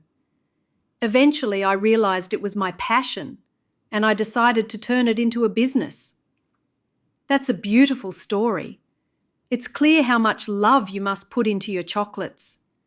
"Thank you, Sam. That means a lot," Anna said, feeling her cheeks burning. They continued walking, their conversation flowing effortlessly. Sam shared stories from his childhood, growing up near the forest and learning the trade from his father. He spoke of the challenges and joys of working at the sawmill and how it had shaped him into the person he was today. "It's hard work, but it's fulfilling," Sam said. "There's something about creating something tangible, something that will last." "I guess it's not too different from what you do with your chocolates." Anna nodded, appreciating the connection he made. "I suppose you're right. Both our crafts involve a lot of dedication and passion." They walked on, the park's beauty providing a perfect backdrop for their growing friendship. Anna felt a sense of connection with Sam that she hadn't felt with anyone in a long time. His kindness and genuine interest in her life made her feel special, and she found herself opening up to him in ways she hadn't expected. As they approached a bench overlooking the park's central garden, they decided to take a seat. Sam took off his coat and covered the seat so they could sit down on something dry. The snow-covered flowers and shrubs added a touch of charm to the scene. Anna leaned back, took a deep breath, and let the tranquility wash over her. "Do you have any dreams for the future, Sam?" Sam smiled. "I do. I'd like to expand the sawmill business, maybe even open another one after this. And someday, I'd love to build a home of my own, a place where I can raise a family." "That sounds wonderful," Anna said softly. "I hope you achieve all your dreams." "Thanks. And what about you? Any big dreams you're working towards?" Sam asked. Anna hesitated for a moment, then decided to share her hopes. "I'd like to expand my chocolate shop, maybe start offering classes to teach others how to make chocolates. And I'd love to travel and learn about different cultures." "Those are great dreams, Anna. I have no doubt you'll achieve them." "Do you have any pets, Sam?" Anna asked, thinking about her loyal companion Domino. Sam grinned mischievously. "Well, I have a woodpecker. He helps us cut down the wood at the sawmill." Anna's eyes widened in surprise. "Really? That's amazing! What a clever idea!" Sam chuckled, seeing her earnest reaction. "I'm just kidding, Anna. No woodpecker could do that kind of thing." Anna's face fell slightly, feeling a bit embarrassed. "Oh, I see. I thought you were serious. I really don't know anything about woodpeckers." "I'm sorry, Anna. I was just trying to be funny." Anna gave a small smile, though she still felt a bit unsettled by the joke. "It's okay. I guess I'm just not used to that kind of humour. You know, sometimes I feel like understanding jokes is like making chocolate. If you get the balance just right, it's sweet and delightful. But if it's off, it can leave a bitter taste." "So I've given you a bitter taste?" he asked. The mood between them grew awkward for a moment. The conversation derailed by the misunderstanding. Anna felt a pang of disappointment and wondered if they could regain the easy rapport they had just moments ago. After a few silent moments, Sam spoke, his voice gentle. "I'd love to hear more about Domino." Anna looked at him and smiled, grateful for the change in topic. "Domino is quite special. He's always there for me, and he seems to understand more than most people do." "He sounds like a great companion," Sam replied with a nod. "I've always thought about getting a dog, but with all the work at the sawmill, I'm not sure I could give one the attention it needs."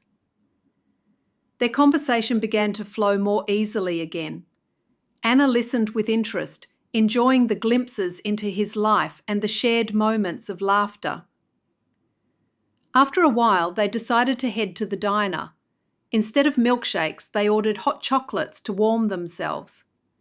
Anna felt a sense of comfort as she sipped her drink, glancing at Sam, who was looking at her with a soft smile. "This has been really nice," Sam said, holding her gaze. "I hope we can do this again sometime." "Me too," Anna replied, her heart fluttering. She felt a warmth and excitement she hadn't felt in a long time, a sense of connection that she hoped would continue to grow. As they finished their drinks, their conversation turned to lighter topics and they shared more laughs. The earlier awkwardness was forgotten, replaced by a growing bond. Eventually, they decided it was time to head back. As they walked to Anna's chocolate shop, the conversation continued to flow easily. Anna felt a sense of happiness and contentment. Sam was kind, interesting, and seemed genuinely interested in her. Back at the shop, Sam paused at the door. "Thank you for the walk, Anna. I really enjoyed spending time with you." "Thank you, Sam. I did too, and thanks for the hot chocolate." "You're most welcome." They stood there for a moment, the crisp winter air swirling around them. Anna felt a warmth in her chest, a spark of hope for what the future might hold. Sam sighed. "I should probably get going. There's still a lot to do with the plans for the sawmill." He leaned closer and lowered his voice. "I really enjoyed spending time with you." "Thank you, Sam. I did too." Anna smiled up at him. After Sam left, Anna stood at the door for a moment, lost in her thoughts. The warmth she felt from their time together lingered, but a slight chill from the winter air reminded her to get back inside. She turned and walked back into the shop. As she entered, she noticed her brother Eli standing behind the counter, a knowing smile playing on his lips. Anna raised an eyebrow at him, but he simply shrugged, not saying a word about Sam. Before she could press him, the door jingled again, and Grace, her enthusiastic worker, bustled in. "Morning, Anna." "Morning, Eli," Grace greeted cheerfully, her eyes sparkling with curiosity as she glanced between Anna and Eli. "So sorry I'm a little late." Eli gave Anna a quick teasing smile before heading towards the door. "I better get going. Lots to do today. See you later, Anna." "So Anna, spill. What happened with Sam? I saw you two as I was walking up the road." Grace was practically bouncing on her toes. Anna blushed. "We went for a walk and did a lot of talking." Grace's eyes widened with interest. "Really? Tell me more. What's he like?" "He's wonderful. He's so kind and genuinely interested in my work. We had a great time walking through the park and talking about our dreams." "Sounds dreamy," Grace said with a sigh. "Is he funny too?" Anna laughed, remembering their earlier exchange. "He tried to make a joke about having a woodpecker to help cut wood. I didn't get it at first, but he apologised. He's hard-working too, very dedicated to his job at the sawmill." Grace's eyes sparkled with excitement. "He sounds amazing. Do you think he'll be here for Christmas?" Anna paused, her smile fading slightly. "I don't know. I didn't think to ask him about his plans for the holidays. Or maybe I did. I was so nervous I don't remember." Grace gave her a sympathetic look. "I'm sure he'll be around. It sounds like he's really interested in you with buying the chocolates and all." Anna nodded, trying to stay positive. "I hope so. But now that you mention it, I can't help but worry. What if he has a girlfriend back home?" Grace shook her head. "Don't jump to conclusions, Anna. He seems genuinely interested in you. Just take things one step at a time." As the day went on, Anna found it hard to shake her worries. Each time the bell above the door jingled, she hoped it might be Sam coming back, but it was always a customer. She kept herself busy, chatting with Grace and attending to the shop, but her thoughts kept drifting back to Sam. Chapter 25. Gunter pushed his thoughts aside and focused on his work. trying to ignore his growing unease over Anna's interest in Sam. This was not what he had in mind. Jay was a far better option, but why hadn't he come? Time was running out. He needed to find out exactly what Anna thought of Sam. By mid-afternoon, he decided he couldn't wait any longer. He left his workshop and crossed the street to her chocolate shop. The bells jingled as he entered, and Anna looked up from behind the counter, surprised to see him. "Gunter, what brings you here?" she asked, wiping her hands on a cloth. He glanced at Grace and then whispered to Anna, "Can we talk?"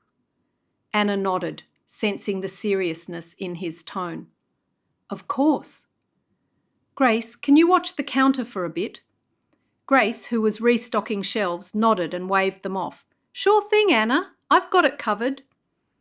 Anna led Gunter to the small table in her residence. They sat down and Gunter leaned forward, looking at her intently. "So, how did it go with Sam? What did you two talk about?" The corners of Anna's lips twitched into a smile. "Don't you remember I told you I don't need lessons anymore?" "I know, this is just two people talking. I'm not giving lessons today." Anna giggled. "Well, we went for a walk. It was nice. We talked about our work, our interests. He really liked the chocolates, and he seems genuinely interested in what I do." "And then?" Gunter pressed. "Well," Anna continued, "after we talked for a while, I asked him if he'd like to go for a walk. We went to the park and then stopped by the diner for hot chocolate." Gunter's eyes narrowed slightly. "You asked him to go for a walk?" Anna nodded. "Yes. I know you said not to be the one to do the asking, but it seemed like a good idea at the time." "Anna," Gunter said, his tone serious, "you shouldn't have been the one to invite him anywhere. You should have waited until he invited you. Wasn't that our first rule?" "I don't remember." Anna's smile faded, replaced by a look of confusion. "I know you keep saying that, but why? What's wrong with me inviting him?" "You can't appear too interested," Gunter explained. "Men like to feel like they're the ones making the moves. If you seem too eager, it might make him less interested." Anna's face fell. "I didn't know. I thought it would be nice to spend more time with him before he goes home." Gunter sighed, feeling a mix of frustration and sympathy. "I understand, Anna. You need to let him lead. Show interest, but don't make it too easy for him." Anna nodded slowly, absorbing his words. "I feel so silly now. I just wanted to get to know him better." "It's not about being silly," Gunter said gently. "It's about understanding how these things work. You want to keep his interest, not scare him off." Anna looked down at her hands, feeling a bit deflated. "I didn't mean to come on too strong. I really like him, Gunter."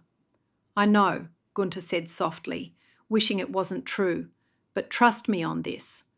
Next time, let him take the initiative. It's important." Anna nodded again, a determined look in her eyes. "All right, I'll be more careful next time." "You're doing great. Just remember what we talked about. You're worth the chase."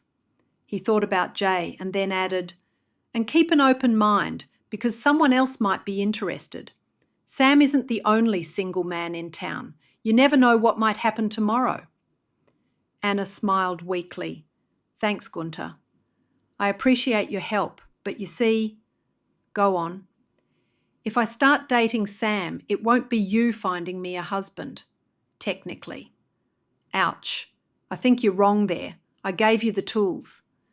"Well, I didn't follow the rules or the tools, so that means—" "No, Anna. If you start dating him or anyone else before Christmas, you have to admit that chocolates are behind blacksmithing in importance. I know everyone else in the world knows this, but I'm looking forward to you admitting it. You can't change the rules in the middle of the game." Anna giggled. "Okay, I guess I might have to agree." "Good. I'm glad we sorted that out." Gunter stood up, feeling a bit better now that he'd talked to her. "I'll see you later." "Where's Domino? He was with me this morning. Anna smiled. He came back and now he's asleep. He must have had enough of the loud hammering. They exchanged a smile and Gunter left the store.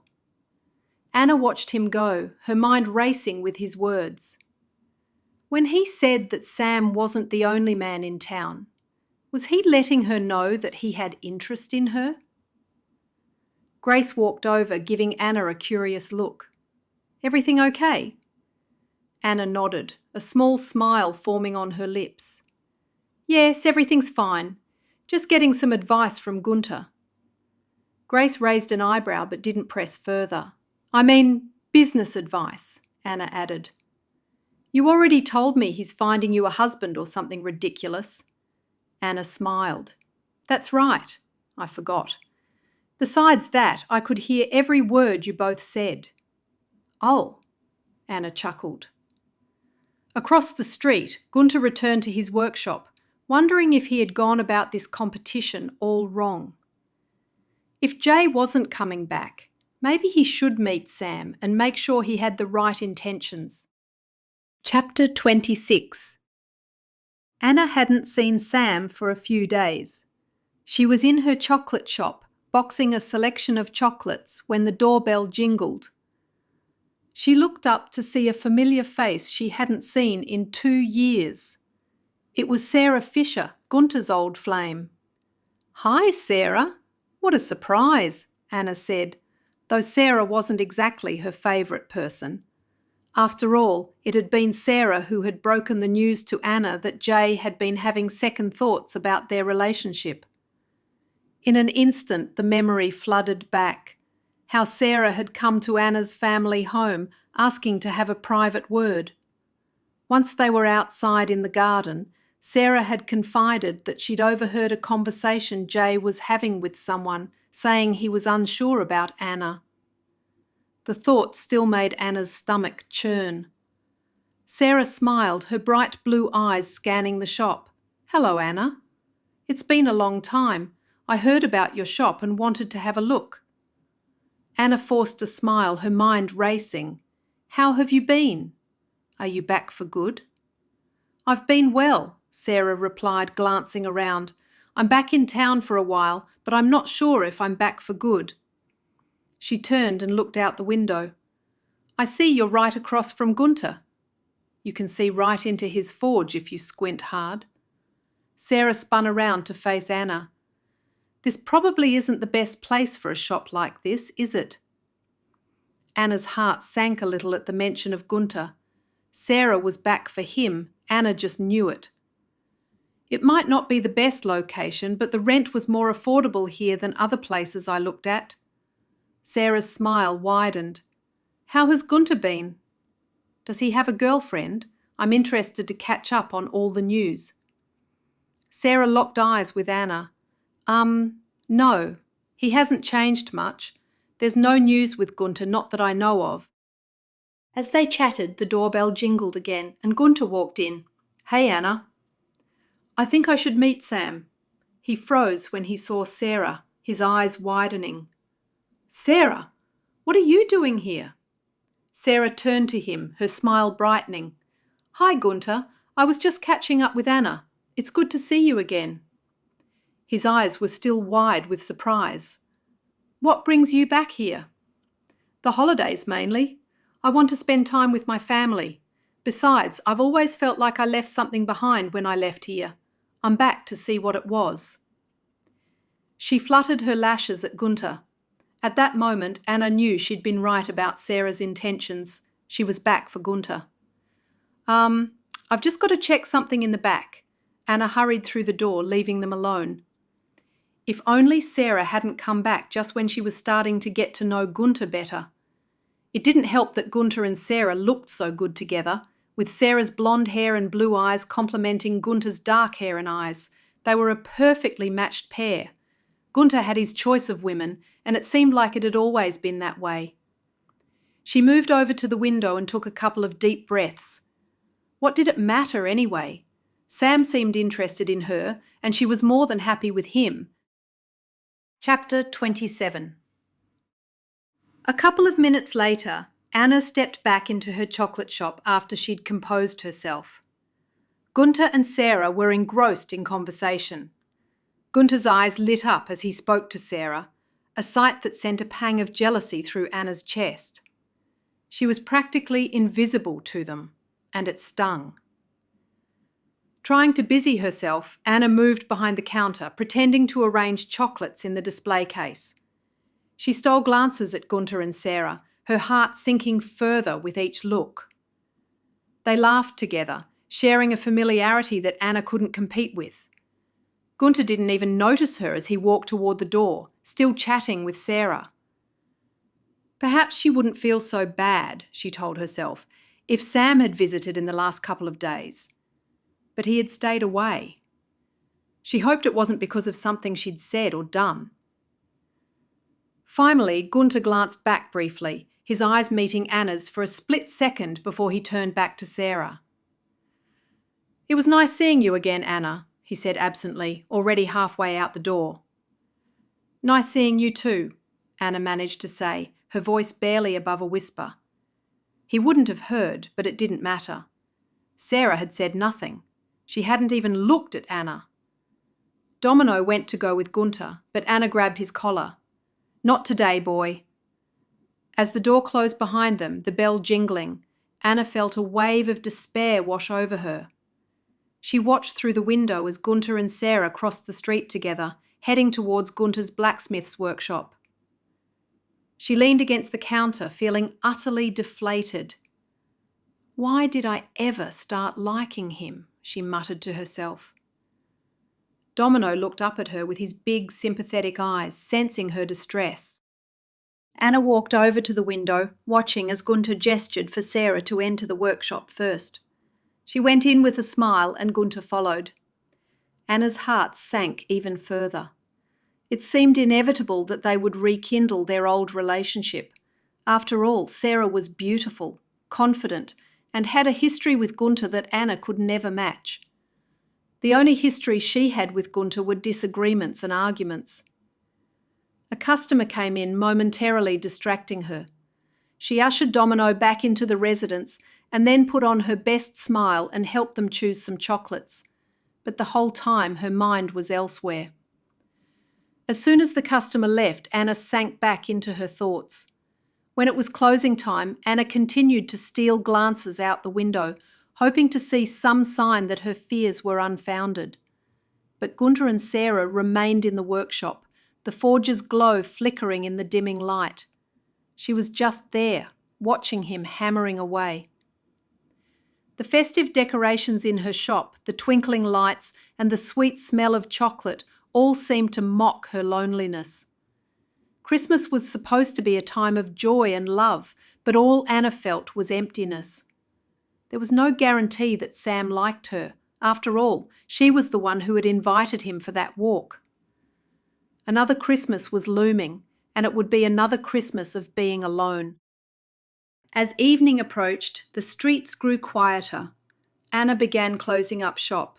She turned off the lights, leaving only the twinkling lights of the Christmas display in the corner. Just as she was about to close and lock the door, she took one last look across the street. She saw Gunter, and he was alone. He looked around, his eyes lingering on Anna's shop. For a moment, Anna's heart fluttered, but then she pushed the feeling aside. "What does it matter?" she whispered. "Sarah's back." Sarah is probably what Jay is to me. He's never gotten over her, just like I've never gotten over Jay. She noticed Domino tilt his head to one side as though he didn't understand. "Yes, I said Jay. Don't look at me like that. I'm not pining over Gunter because we were never courting. I'm not pining over Jay either. That's ancient history." After she locked the door, she walked into the few rooms that she called home, with a feeling of loss hanging over her. Chapter 28. The next day, Anna gathered her courage and walked across the road to Gunter's blacksmith shop. Domino trotted beside her, sensing her apprehension. The crisp morning air nicked at her cheeks, and she pulled her shawl tighter around her shoulders, listening to the familiar rhythmic clang of Gunter's hammer. Gunter looked up from his workbench as Anna entered. "Morning, Anna," he greeted, wiping his brow with the back of his hand. "What brings you over here so early?" "I wanted to talk with you about something important," Anna began, trying to keep her voice steady. "Will you still have time to help me now that Sarah is back?" Gunter's expression softened. "I'll be busy, but I made a commitment to help you, and I will. Don't worry about that." "But didn't you fire me?" Anna felt a wave of relief, but she couldn't shake the lingering doubts. "I'm rehiring you, if that's okay." "Sure. I hope my hammering didn't keep you up last night. I got behind on my jobs yesterday with Sarah's visit and had to work longer than usual.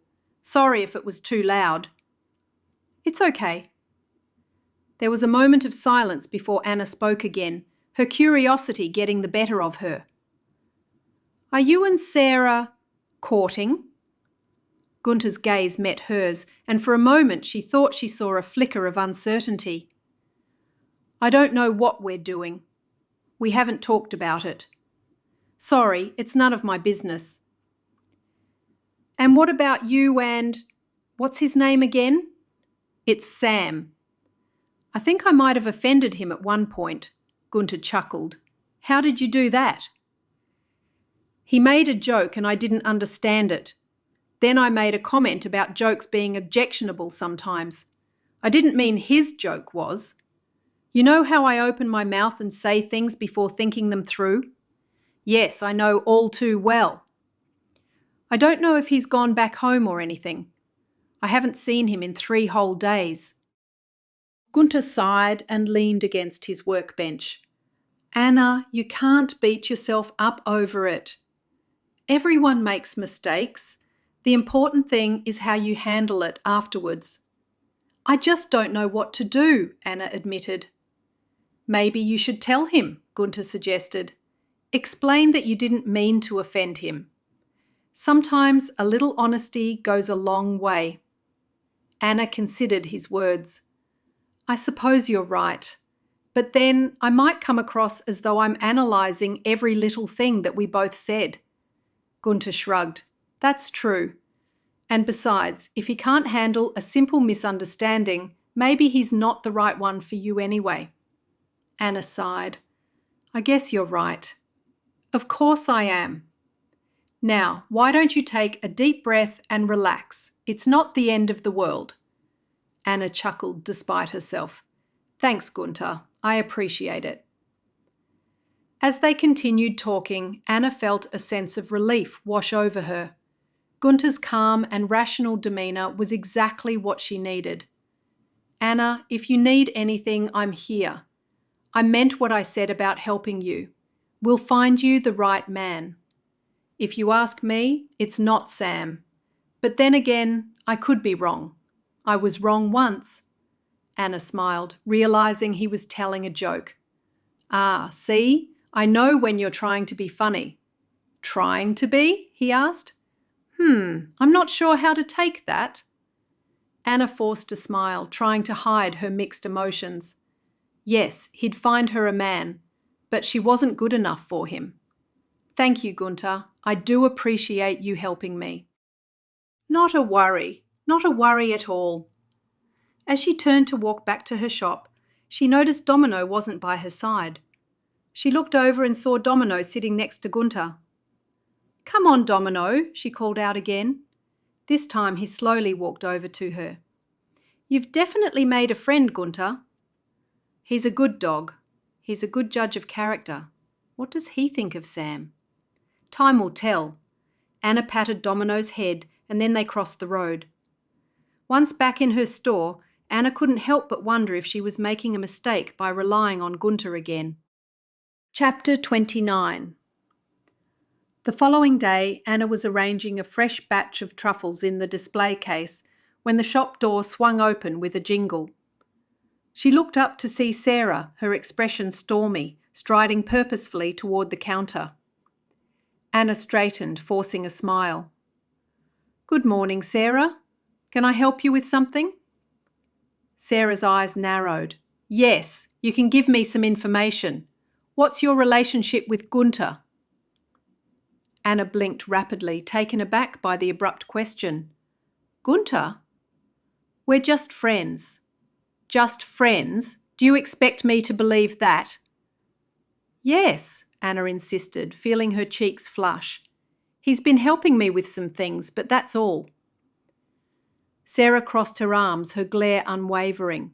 Helping you with what? Anna hesitated, aware that Gunter had asked her to keep the nature of his assistance private. It's personal, Sarah, but I promise you there's nothing more to it. We're not romantic, we're friends. Sarah snorted, clearly unconvinced. You're hiding something. I'm not hiding anything, Anna shook her head.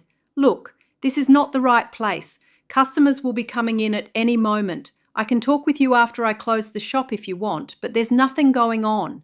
If you want him, you can have him. Sarah's eyes flashed with anger. Well, I don't buy it. And if you think I'm going to let you come between us, you're wrong. If you're that much in love with him, you shouldn't have left. Sarah's mouth fell open. I had my reasons. All I'm asking from you is the truth. I'm telling the truth, Anna said again. Without saying another word, Sarah spun on her heel and marched out of the shop. After she left, Anna's heart was racing. She hurried to the window and saw Sarah marching to the forge. Gunter was hammering a piece of iron into shape when he sensed someone there. He looked up, surprised to see Sarah, her face a mask of fury. He set down his tools and wiped his hands on a rag. Sarah, what's going on? Sarah walked up to him, her eyes blazing. What's going on? I'll tell you what's going on. Anna is trying to drive a wedge between us. That's what's going on. Gunter frowned, confused. Wait, what are you talking about? Don't play dumb with me, Gunter, Sarah snapped. I just talked to her and she claims you're just friends, but I know there's more to it. What are you hiding? Gunter shook his head. I'm not hiding anything. Anna and I are friends and I've been helping her with something personal. That's all. What happened between now and yesterday? You were fine when you left here. Helping her with what? Sarah demanded. Gunter took a deep breath. I can't say. It's personal and it's not my place to share. It's nothing for you to worry about. Sarah's eyes narrowed. So you admit you're hiding something. It's not like that, Gunter insisted. Anna needed my help and I offered it. There's nothing more to it. Sarah crossed her arms. You expect me to believe that after everything we've been through? Yes, Gunter said, his voice earnest. I care about you, Sarah. There's nothing going on between Anna and me. I can guarantee you that. There's a guy called Sam hanging around. He's interested in her. I am not. Sarah's gaze softened slightly, but the hurt was still there. I wish Leah had never written to tell me to come back, she said quietly. You've never committed and you never will. She turned and walked away, leaving Gunter standing there, shocked and reeling from the revelation that his sister Leah had interfered in his life. He sighed, running a hand through his hair. He needed to fix this, but he wasn't sure how. For now, all he could do was hope that Sarah would come to see the truth on her own, and that he could find a way to prove his sincerity. Anna watched from her chocolate shop window as Sarah stormed out of the blacksmith's forge, her face a mask of anger and hurt. With no customers around, she made a quick decision and hurried across the street to Gunter's forge. She pushed the door open, and the sound of the bell made Gunter look up from his work. Anna, what happened?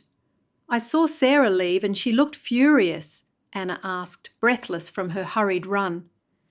Gunter sighed deeply. She thinks there's something going on between us. I tried to tell her we're just friends, but she wouldn't believe me. Then she mentioned something about Leah writing to her, telling her to come back. Anna's eyes widened in surprise. Leah? Why would she do that?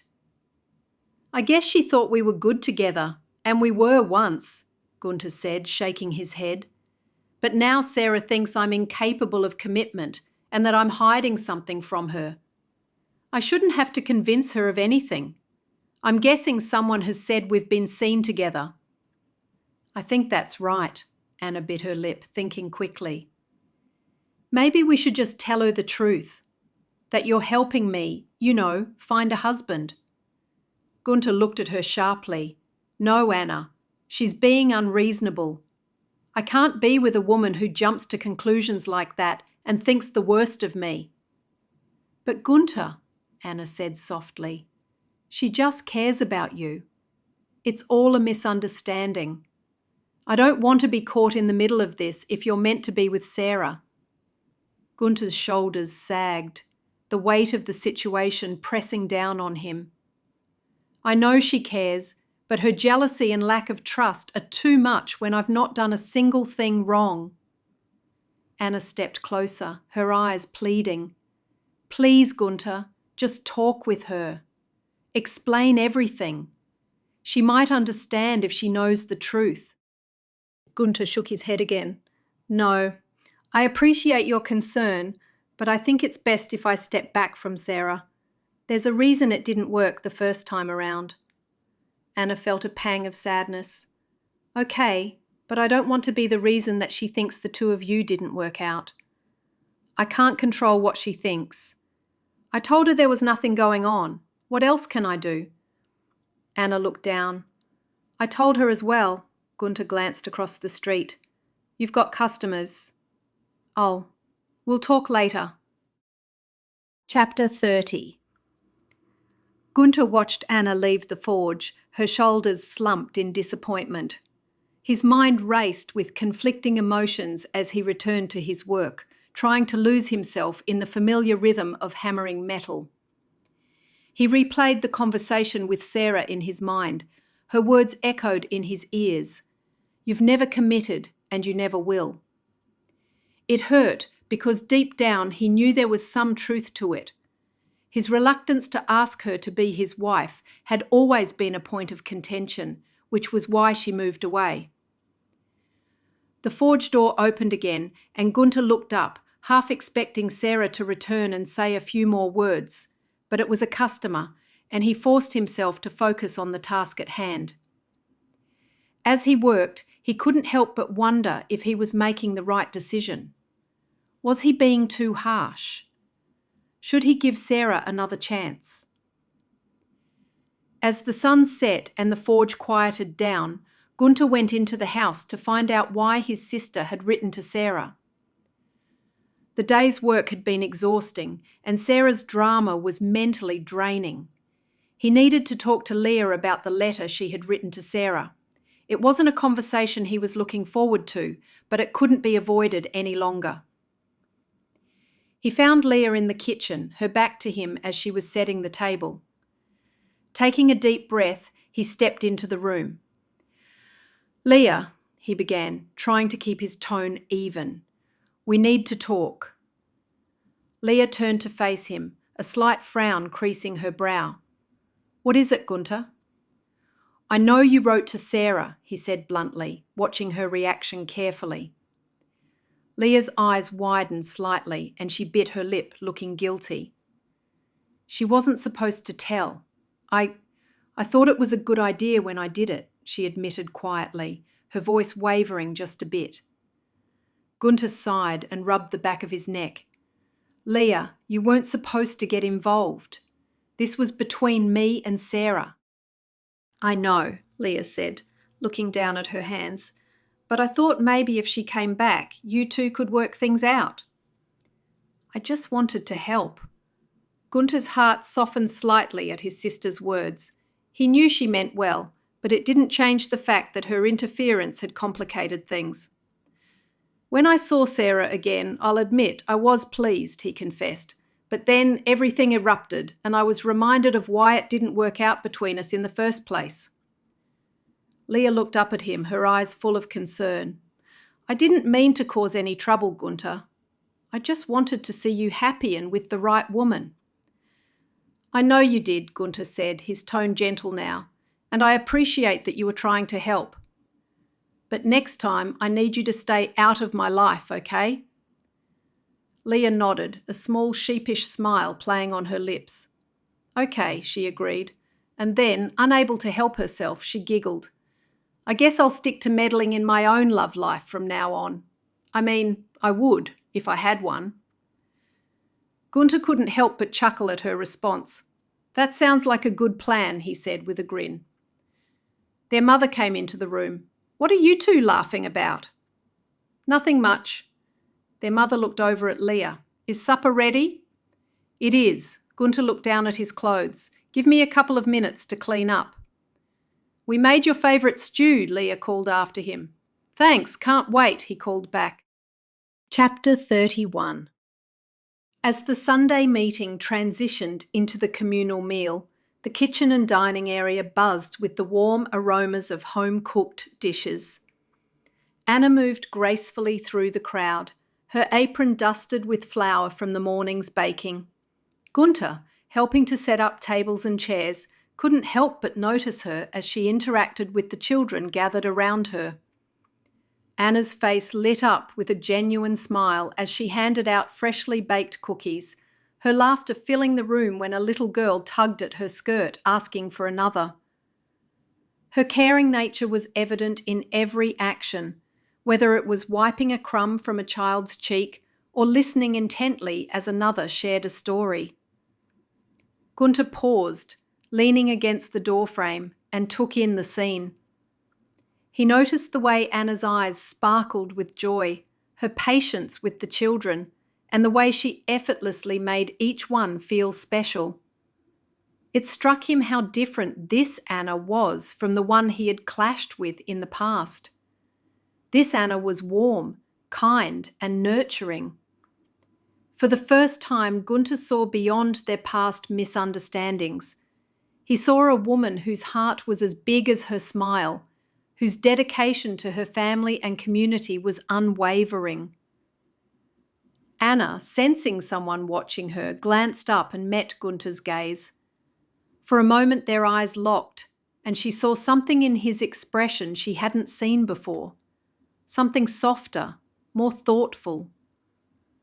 She offered him a small, shy smile, which he returned with a nod before turning back to his task. As the meal was served and everyone gathered to eat, Gunter found himself gravitating towards Anna. He helped her serve the food, their hands occasionally brushing against each other. Each touch sent a small thrill through him, making him acutely aware of her presence. Sitting down to eat, Gunter couldn't help but steal glances at Anna, watching her interact with others. He admired the way she handled everything with grace and kindness, realising just how much he had underestimated her. The past grievances seemed trivial compared to the woman she truly was.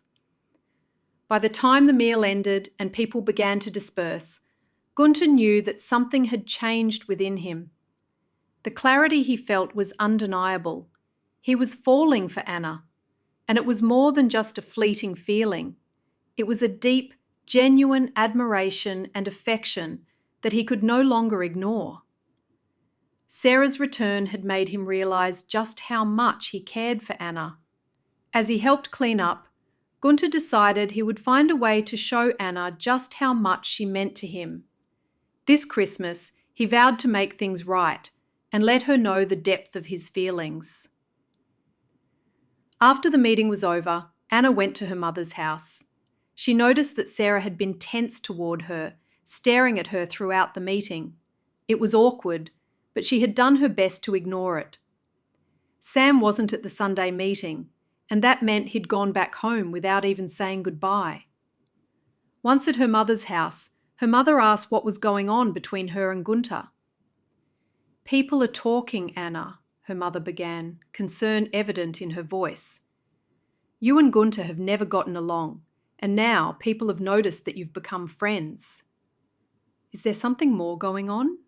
Is that why Sarah returned? Anna's cheeks flushed with embarrassment.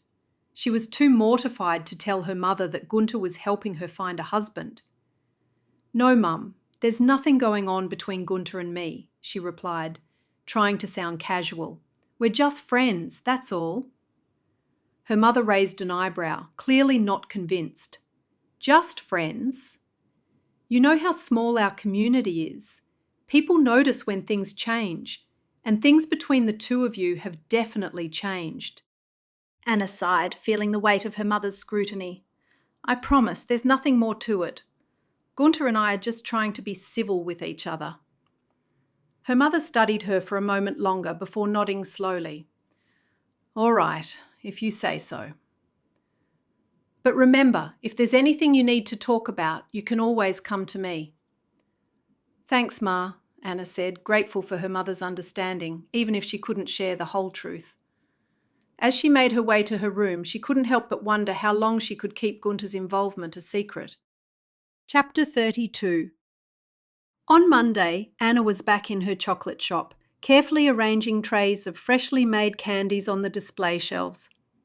The holiday season was always a bustling time, and she had been working tirelessly to keep up with the demand. The bell above the door jingled, and Anna looked up to see Sarah stepping inside. Sarah, Anna said, trying to keep her tone neutral. The last time they had spoken, things hadn't gone well, and she wasn't sure what to expect now.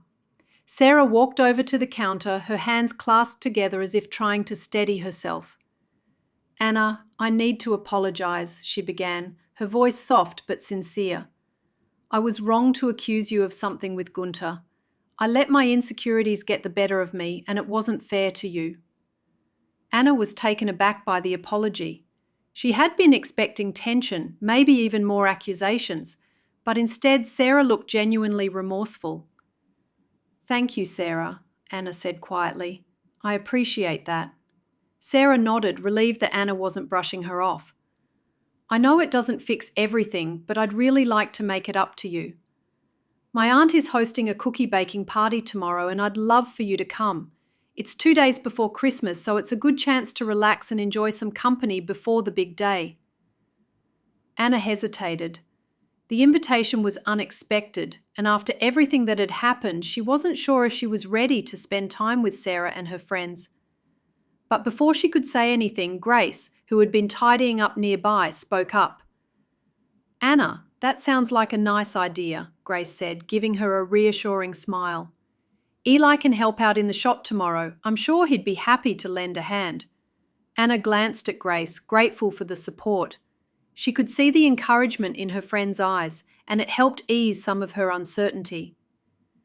Turning back to Sarah, she took a deep breath and nodded. All right, I'll come. It'll be nice to do something different. A bright smile lit up Sarah's face, and without warning she stepped forward and hugged Anna tightly. Thank you, Anna. I'm really glad you're coming. I promise it'll be fun. Anna returned the hug, though her mind was still spinning with the sudden turn of events. As Sarah pulled back and hurried out the door, her excitement palpable, Anna found herself wondering what tomorrow would bring. She watched as Sarah disappeared down the street, the cold air swirling in as the door closed behind her. Anna turned back to Grace, who was now watching her with a knowing look. Well, that was unexpected, Grace said with a small grin. Anna chuckled, feeling some of the tension from the past few days start to lift. It was, but maybe it's for the best. It's time to move past all this awkwardness. Grace nodded in agreement. You'll have a good time. And don't worry about the shop. Eli and I have it covered. Anna smiled, feeling a warmth that had nothing to do with the cosy shop. Thanks, Grace. I think I needed this push. Any time, Grace replied with a wink. Now, let's get back to work. We've got a lot to do before Christmas. As Anna turned back to her chocolates, she couldn't help but feel a flicker of hope. Maybe the cookie baking party would be a fresh start, a chance to put everything behind them and move forward. It wasn't the way she had expected to spend the day, but perhaps it was exactly what she needed. Chapter 33. At the baking party, Anna adjusted her apron and glanced around the bustling kitchen. The smell of fresh dough and spices filled the air as the women prepared batches of cookies, their chatter blending with the crackle of the wood stove. It was 2 days before Christmas, and the cookie baking party was in full swing. Grace was back at the shop minding it for her, but Anna couldn't shake the unease that had settled in her stomach since Sarah had invited her. Anna and Sarah hadn't spoken much since the misunderstanding over Gunter, and Anna had reluctantly agreed to come today, hoping it would smooth things over. She wanted to focus on the baking, to lose herself in the simple joy of creating something sweet to share. But she could feel Sarah's eyes on her as they worked side by side. The oven timer dinged, and as some of the women busied themselves with pulling the hot trays from the oven, Sarah suddenly took Anna's arm. "Come with me," she said softly, a hint of something unreadable in her eyes. Anna hesitated but followed Sarah out to the porch. The crisp winter air was a stark contrast to the warmth inside, and Anna shivered slightly as they stepped out. Sarah closed the door behind them, the sounds of laughter and conversation now muffled. "Anna, I've been wanting to talk to you," Sarah began, her voice quieter now, almost hesitant. "What about?" Anna asked, though she had a sinking feeling she already knew. "About Gunter," Sarah said, her tone direct. "I know there is nothing romantic going on between the pair of you, but what is your connection with him?" Anna blinked in surprise, then shook her head firmly. "He's just helping me." "With what?" "It's something private." "Well, if you don't tell me, I'll tell everyone you're dating in secret," Sarah blurted out. Anna bit her lip. "If I tell you, will you keep it to yourself?" Sarah nodded earnestly. "I'll take it to the grave." Anna took a long, slow breath. "He's been giving me lessons on how to get a husband, telling me what to do, how to act." Sarah's eyes widened in surprise before a slow smile spread across her face. "Lessons? Gunter's giving you lessons on how to find a husband?" Anna nodded. "Yes, that's all it is. He's just trying to help." But instead of the understanding Anna had hoped for, Sarah let out a small laugh. "Oh, Anna, that's too much. I never thought Gunter would play matchmaker like some old lady with too much time on her hands. Oh, this is too funny. Wait until I tell everyone." "No, Sarah." Before Anna could respond, Sarah turned and opened the door to the house. "You have to hear this," she called out to the other women. Anna's stomach dropped as she realised what was happening. What happened to taking it to her grave? She tried to stop her, but Sarah was already telling everyone. The women inside erupted into laughter. Anna's face burned with embarrassment. Without a word, she turned and hurried toward the road. She wrapped her arms around herself, trying to hold back the tears that threatened to spill over. She was supposed to be enjoying the Christmas season, but all she felt was an overwhelming sense of loneliness. As her feet began to ache, she saw a taxi and hailed it, heading home. Chapter 34. Anna had hoped that Christmas Eve would be peaceful, a day filled with the warmth of the holiday spirit and the satisfaction of knowing she'd done her best throughout the season. But as the morning crowd filled her chocolate shop, she began to realise that peace was the last thing she could expect today. A group of women entered the store, their faces flushed with the cold, laughing and chatting as they perused the displays. Anna greeted them with a smile, but her heart sank when she caught snippets of their conversation.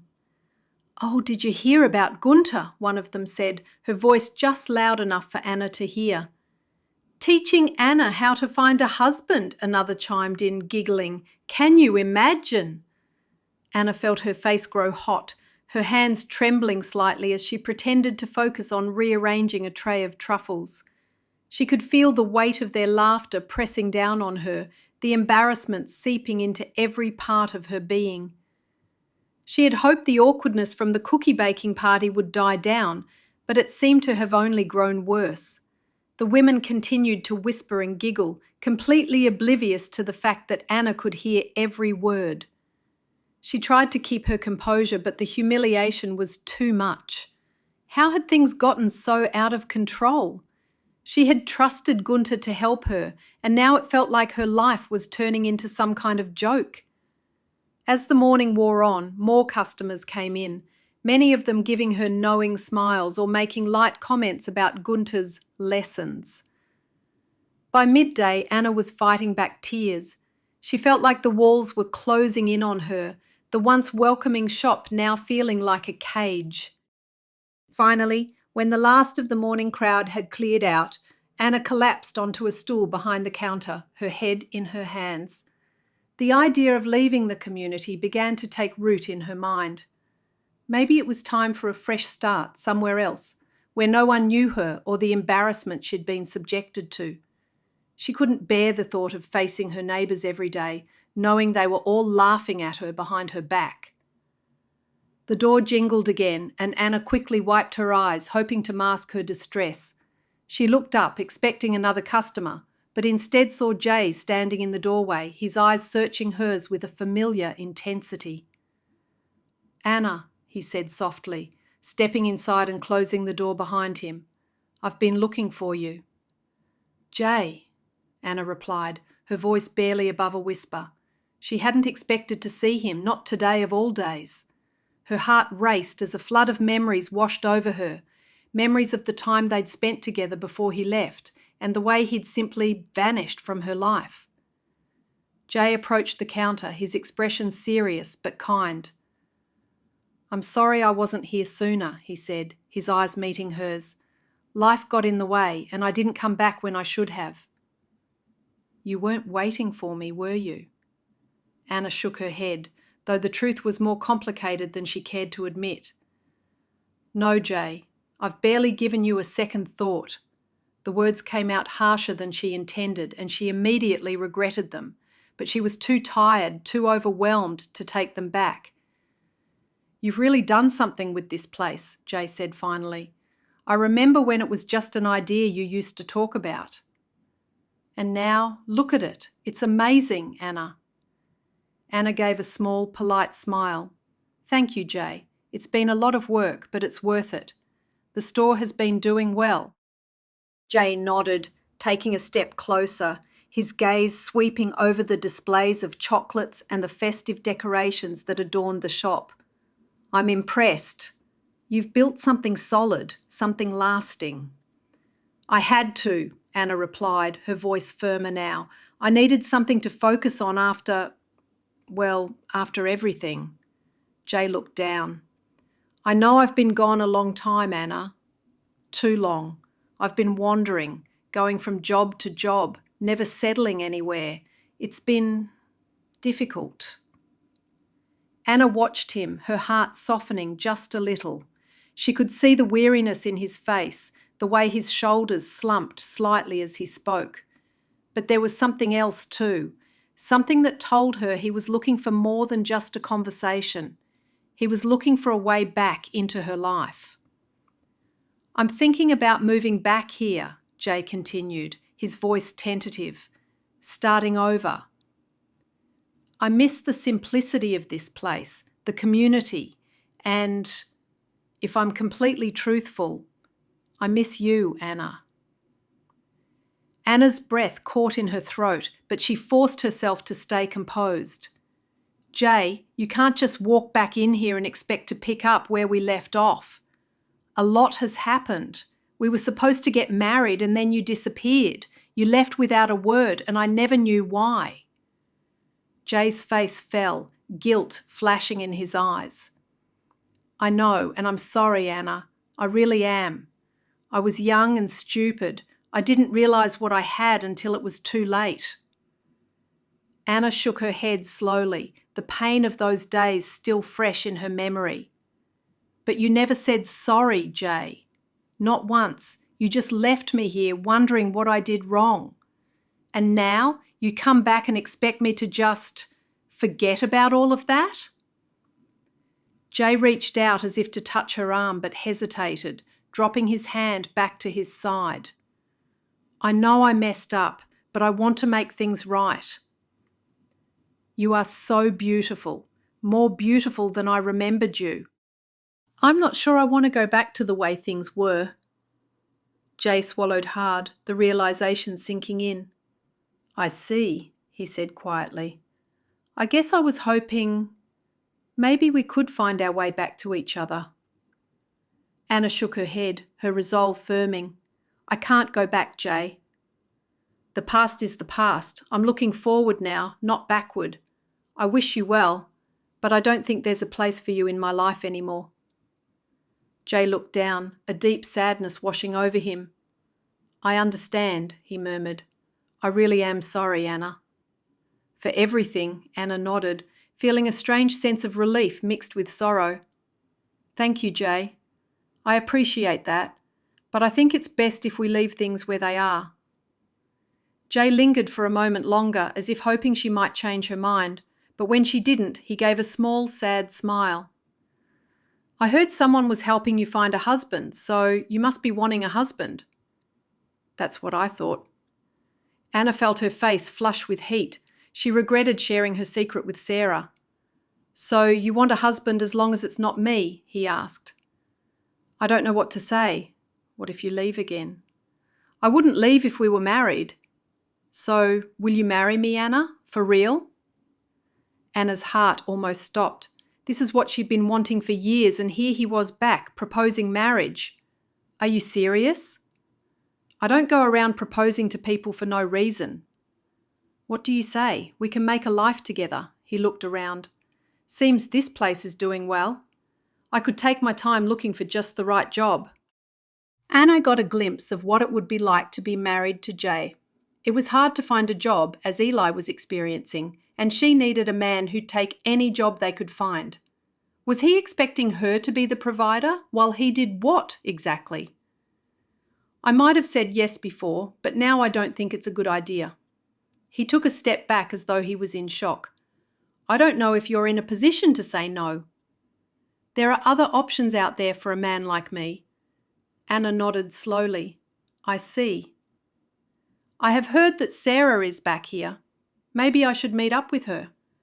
A little smile played around Anna's lips because she was reminded of the time when Gunter had suggested that maybe Sarah and Jay were off together somewhere. Why are you smiling? Jay asked. No reason. That's right. Sarah is back. You'll make a good pair, or not. Only God knows. Merry Christmas, Anna, he said softly before turning and walking out the door. As the door closed behind him, Anna took a deep breath. She'd never imagined she would ever say no to Jay, but as soon as he had mentioned Sarah, she knew she'd made the right decision. Chapter 35. Anna was locking up her shop for the evening, the lights inside dimming as she prepared to close out the day. The last few hours had been a whirlwind of emotions, and she felt the weight of it all pressing down on her shoulders. She took a deep breath, hoping that the quiet evening ahead would help her clear her mind. Just as she was about to head to the back of the shop, there was a knock on the door. Startled, she turned and saw Gunter standing outside, his brow furrowed in concern. She hesitated for a moment, then walked over and unlocked the door, pulling it open. Gunter, she said, trying to mask the exhaustion in her voice. What brings you here? I saw Jay leaving, Gunter said, his voice gentle as he looked her over. Are you okay? Anna sighed, leaning against the doorframe. I've had a strange couple of days, she admitted. It's been a lot. Gunter stepped closer, his eyes searching hers. Do you want to talk about it? Anna bit her lip, debating whether to open up, but something about Gunter's steady presence made her want to share what had been weighing on her. She stepped aside, allowing him to enter the shop, and closed the door behind him. As they stood in the dimly lit shop, Anna began to recount the events that had unfolded. It started with the cookie baking at Sarah's aunt's place, she began, her voice tinged with frustration. Sarah pulled me aside and started asking about you and me. I told her the truth, that you've been helping me, giving me advice on how to find a husband. Gunter's expression remained neutral, but his eyes softened as he listened. And how did she take it? He asked. She laughed, Anna said, a bitter edge to her voice, and then she told everyone in the house. All the women started laughing and I was so embarrassed I just left. Gunter's jaw tightened slightly, but he stayed silent, letting her continue. Since then, it feels like everyone in the community has heard about it, Anna said, her shoulders slumping. People have been coming into the shop all day, making jokes, laughing. I know they don't mean to hurt me, but it's been humiliating. Gunter took a deep breath, his hand reaching out to touch her arm gently. I'm sorry, Anna. I never meant for this to happen. I heard that she told everyone. That's unforgivable. Just so you know, I'm not interested in her. You were right when you said not to tell anyone. I should have kept my mouth shut, but it's too late now. They stood in silence for a moment. Finally, Gunter spoke again. So, are you and Jay dating now? Anna looked up at him, her eyes widening in surprise. No, she said firmly, shaking her head again. We're not. He asked if we could start over, but I told him no. He left without a word, without an apology. And I can't just forget that. I mean, well, he did apologise, but it's kind of not enough. I know we should forgive. I can forgive. But forgetting is another thing entirely. Gunter nodded, his gaze thoughtful. Oh, I didn't even think about our little competition. Well, it's Christmas tomorrow. I don't have Jay and I don't have Sam. That's not important. I'm glad you stood your ground, Anna. You deserve someone who respects you and doesn't take you for granted. Jay left you for years. Anna felt a warmth spread through her chest at his words, the tension in her shoulders easing just a little. Thank you, Gunter. I needed to hear that. Gunter smiled, a soft, reassuring smile that made Anna's heart skip a beat. You're stronger than you realise, Anna. Don't let anyone make you feel otherwise. Anna returned the smile, feeling a sense of calm settle over her. I appreciate you coming by, Gunter. It means a lot. He looked down, and she noticed for the first time that he had a box in his hands. Then he placed it on her counter. I made something for you. Her eyebrows shot up. For me? Yes, open it. She took the lid off and saw a beautifully crafted wrought iron ornament in the shape of a star. I made it for your shop. I thought it might look nice on your Christmas tree. It's beautiful. Thank you. And there's more. Something just for you, not the store. He nodded toward the package. She saw another gift and opened it. A candle holder. What, did you make this too? Sure did. She ran her hand over the small twists and turns of the metal. I love it. I didn't know you could do anything so intricate. Gunter's expression softened. I'm glad you like it. I do. I love the star and I love this. Good. And I want you to know that I'm committed to helping you achieve what you want. Anna swallowed hard. Finding a husband? Let's forget about that. People are going to be laughing and gossiping about me for years. They stood together in a comfortable silence for a moment. Anna straightened up. I'm sorry, I didn't get you anything. I know you don't like chocolate, you rescue drowning dogs, and you enjoy loud hammering. Beyond that, I don't know much more about you or what you like. Gunter's face grew serious as he met her gaze. I don't need anything, Anna. There's something I've been meaning to say. I know Sam has been hanging around and he's just not right for you. Anna blinked, taken aback by his directness. And what makes you so sure of that? Gunter paused before he spoke again. Because I've seen how you are around him. You're always trying to be someone you're not, holding back parts of yourself. It's like you're seeking his approval. But can't you see you don't need anyone's approval? You deserve someone who sees all of you, who loves you for exactly who you are. Faults and all? He shook his head. You don't have many of those.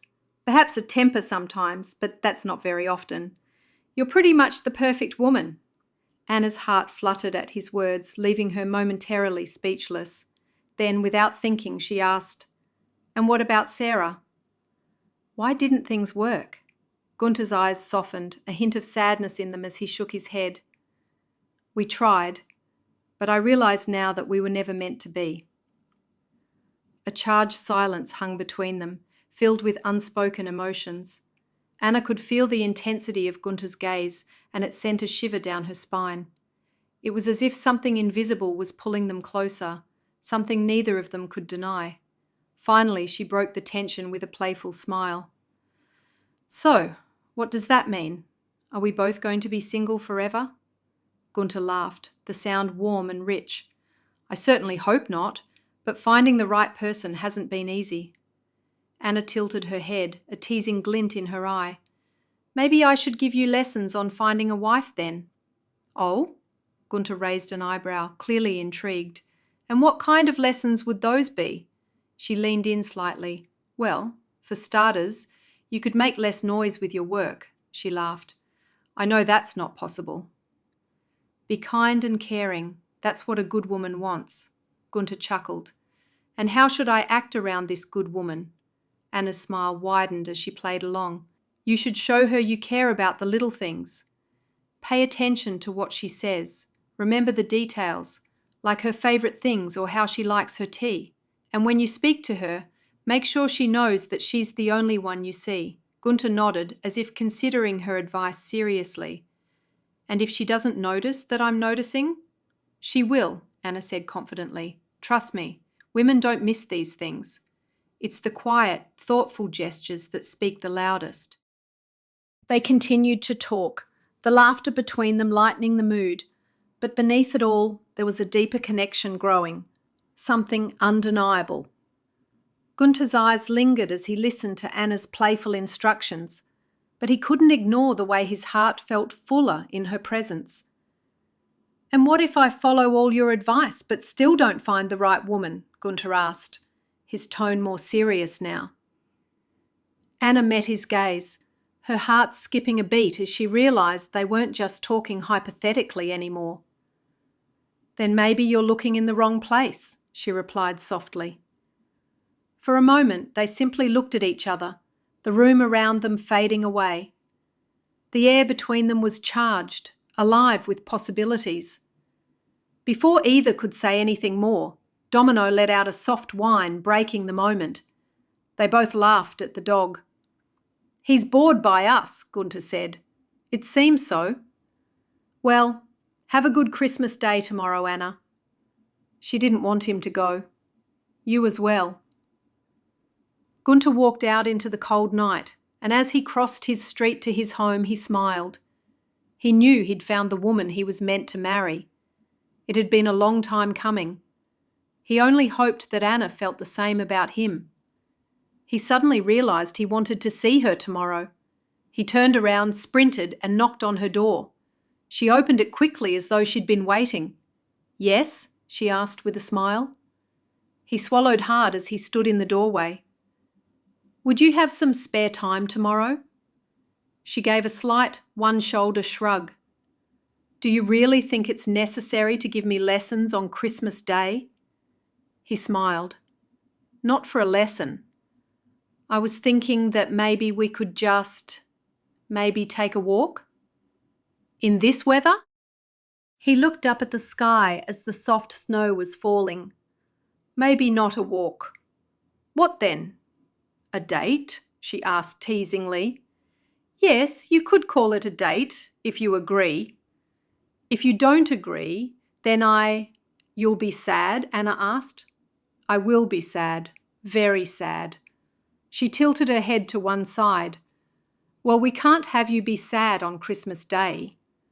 I've got lunch at my mother's house tomorrow, so what if I meet you here at 5 in the evening? That would be perfect. I'll see you then. He turned and hurried across the road. Anna closed the door and had the best feeling in the world. Could Gunter actually like her? Could it be true? Chapter 36. Gunter arrived at Anna's place on Christmas afternoon, his heart racing. The snow outside had started to turn into a gentle rain, creating a quiet, intimate atmosphere. As he knocked on her door, He felt the weight of what he was about to confess. Anna opened the door with a warm smile, her cheeks flushed from the cold air. "Gunter, come in. It's starting to rain." He stepped inside, shaking the water droplets from his coat. "Thank you, Anna. It's good to see you." She led him into the living room, where a fire crackled warmly in the hearth. "I thought we could sit by the fire and have some hot chocolate," she said, gesturing to the couch where 2 mugs were already waiting. Domino was lying on the rug by the fire and didn't move except to open his eyes.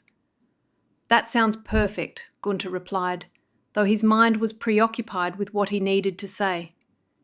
They settled on the couch, the fire casting a soft glow over the room.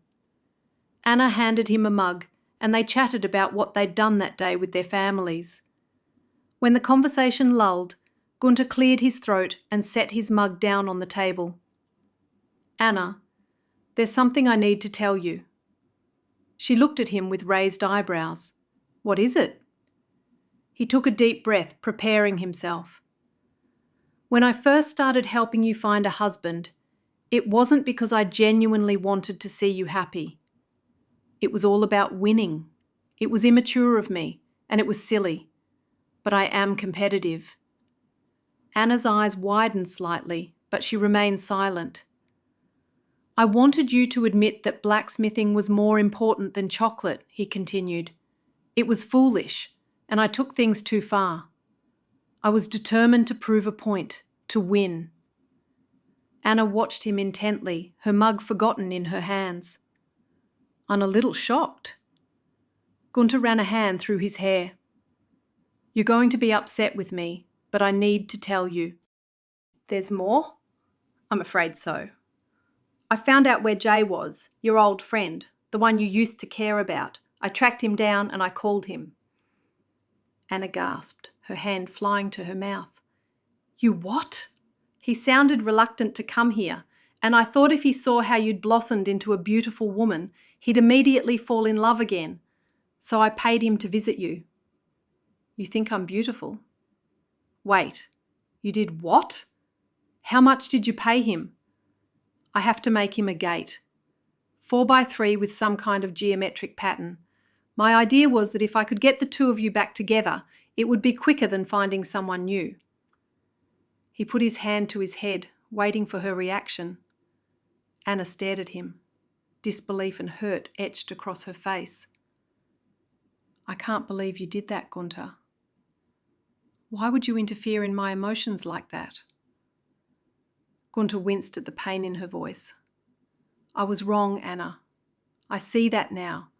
I was so caught up in trying to win that I lost sight of what really mattered. And I'm sorry. I'm so sorry for what I did." Anna laughed softly. "I'm glad he came back. I was in love with someone who didn't exist. I was in love with the memory of him and not him." Gunter stared at her for a while, judging her mood. "So you're not mad?" "I'm pleased. He's so wrong for me. I can see that now. Anyway, why are you telling me this now?" He swallowed hard, his heart racing.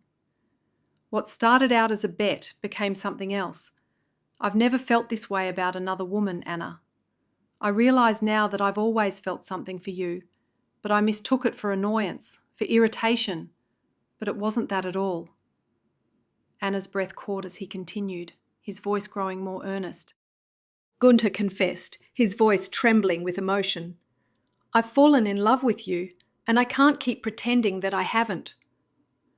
I thought I wanted to prove something to you, but all I want now is to be the one who makes you happy." Anna stared at him, her heart pounding. She had never imagined hearing these words from Gunter, the man who had once been her enemy. But now, as he sat before her bearing his soul, she felt her own emotions rising to the surface. So are you just doing this to win the bet? We start dating and then..." He shook his head. "No, it's not about a dumb bet. It's about feelings." She looked into his eyes and saw he was telling her the truth. I I feel the same way, Gunter, she whispered. I've been trying to deny it, to push it away, but I can't. I've felt something for you for a while now, even when I didn't want to. Gunter's eyes softened in surprise and relief. I was hoping you'd feel the same. She nodded, a small smile breaking through the tears. I do, and it scares me, but I can't deny it. Without another word, Gunter reached out and took her hand, his grip firm and reassuring. Then let's stop pretending. Let's be together, Anna. No more games, no more silly competitions, just us. Anna squeezed his hand, feeling the warmth and sincerity in his touch. Just us, she echoed, her heart swelling with a joy she had never known. Oh, we're going to set some tongues wagging when they hear we're dating, he chuckled. You and I have always made people talk. They've talked for ages about how we didn't get along, and now they're talking about the lessons I was giving you. How about we really give them something to talk about? Sounds good. What do you have in mind? Gunter continued, his voice steady and sure. Anna, will you marry me? Will you stand by my side as we build a life together, filled with love, faith, and the strength that comes from being united? For a moment, time seemed to stand still as Anna absorbed the magnitude of his words. Then, with a heart overflowing with love and certainty, she responded softly, Yes, Gunter, I will. Not to make people talk. I shouldn't have said it like that. It's about us and not anyone else. I can't wait to marry you, Anna. This is the most excited I've been about anything in my life. I know what you mean. Me too. We'll raise a bunch of chocolate makers. He shook his head. No, we'll raise blacksmiths. Not possible. All that hammering? No way. They'll be chocolate makers for sure, because that's far more important than blacksmithing. Gunter laughed. You're impossibly stubborn, Anna Mast. Not half as stubborn as you, Gunter Gingerich.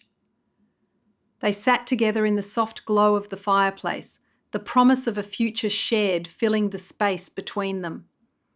Domino, who had been instrumental in bringing them together, sensing the peace and unity between them, lay contentedly at their feet, a quiet witness to the love that had blossomed. The love they had found in each other, nurtured by the warmth of the Christmas season, would be their guiding light as they faced the future together, hand in hand, with hearts full of hope, trust, and unwavering commitment. Chapter 37. It was 2 Christmases later, and the air was crisp with the bite of winter. Snow blanketed the ground and the trees stood silent, their bare branches swaying gently in the cold breeze. Anna stood at the kitchen table, her hands dusted with flour as she shaped dough for a batch of chocolate-filled pastries. The kitchen was warm, filled with the comforting smell of baked goods, a haven against the chill outside. She glanced out the frost-lined window, smiling as she watched Gunter in the forge, his figure moving steadily as he hammered out a piece of metal. The glowing forge was the only source of warmth beyond the kitchen's walls. Gunter caught her gaze and smiled, pausing to wave. His shirt was streaked with soot and smudged from the work, but his grin radiated joy, a sight that had become wonderfully familiar to Anna since they'd been married. Setting the dough aside, Anna wiped her hands on her apron and walked to the door. Stepping outside, Anna braced herself against the cold as she took a deep breath of the crisp winter air. Domino ran up to her, his fur dusted with snow, wagging his tail with contentment. "How's it going in there?" she called out to Gunter as she approached the forge, her breath forming little clouds in the air. Gunter set down his tools and turned to her, wiping his hands on a rag. "Almost done with this piece." "What about you? Any new creations in the kitchen?" Anna chuckled, leaning against the doorframe of the forge. "I'm trying out a new chocolate pastry recipe." Gunter's eyes twinkled with interest. "You know, you're going to spoil me with all these treats." "Well, it's the least I can do after you made that beautiful wrought iron gate for the garden. Everyone who comes to the shop admires it." Gunter stepped closer, his expression softening as he looked at her. I'm glad you like it. I wanted it to be special, just like everything we've built together. Anna smiled, her heart swelling with love. It's more than special. It's perfect, just like this. She gestured to their home, the shop, and the forge. I never imagined life could be this good, Gunter. He took her hand, intertwining their fingers. Neither did I, but I'm grateful every day that we found our way to each other. As they stood there, hands joined, the world around them seemed to fall into place. The past months had been full of learning, laughter, and love. Learning to trust each other, laughing at their differences, and loving every moment they spent together. What's on your mind? I feel there's something, Gunter said. It's just that I can't believe that my brother and your sister are dating. Gunter laughed. Well, what's even more odd is that Jay and Sarah are engaged. I think they are very well suited too. Anna put her hand over her mouth and giggled. Well, you predicted that. That's right, I did. You are also right about there being something on my mind, and it's about us. It's not about anyone else. He held his head dramatically. Oh no, what have I done now? Nothing this time, Anna said, her voice suddenly taking on a more serious tone. Gunter raised an eyebrow. What is it? Anna hesitated for a moment, then smiled softly, her eyes shining with emotion. I'm pregnant, Gunter. For a moment, Gunter was speechless, his eyes widening in surprise and joy. Are you serious? He finally asked, his voice filled with wonder. Anna nodded, her smile widening. Yes, we're going to have a baby. Gunter let out a whoop of joy, lifting Anna off her feet and spinning her around. This is incredible news. I can't believe it. As he set her down gently, he looked into her eyes, his expression filled with love. Our child is going to be the best blacksmith in the county. Just you wait, Anna laughed, shaking her head. No way. They're going to be a master chocolatier, helping me in the shop. Gunter pretended to be offended, crossing his arms. A chocolatier? With these genes? No chance. They'll be wielding a hammer before they can walk. We'll see about that, Anna teased. But either way, they'll be surrounded by love. Gunter smiled, his heart swelling with affection for his wife. That's the most important thing. Our child will grow up knowing how much they're loved, whether they end up in the forge or the kitchen. Anna leaned in, resting her head on his shoulder as they looked out at the beautiful life they had built together. I couldn't ask for anything more. As they stood there, embracing the future with open hearts, the world seemed full of endless possibilities. Their love, once challenged by misunderstandings and doubts, had grown into something strong and enduring, ready to welcome a new life into their world, filled with the promise of joy, faith, and family.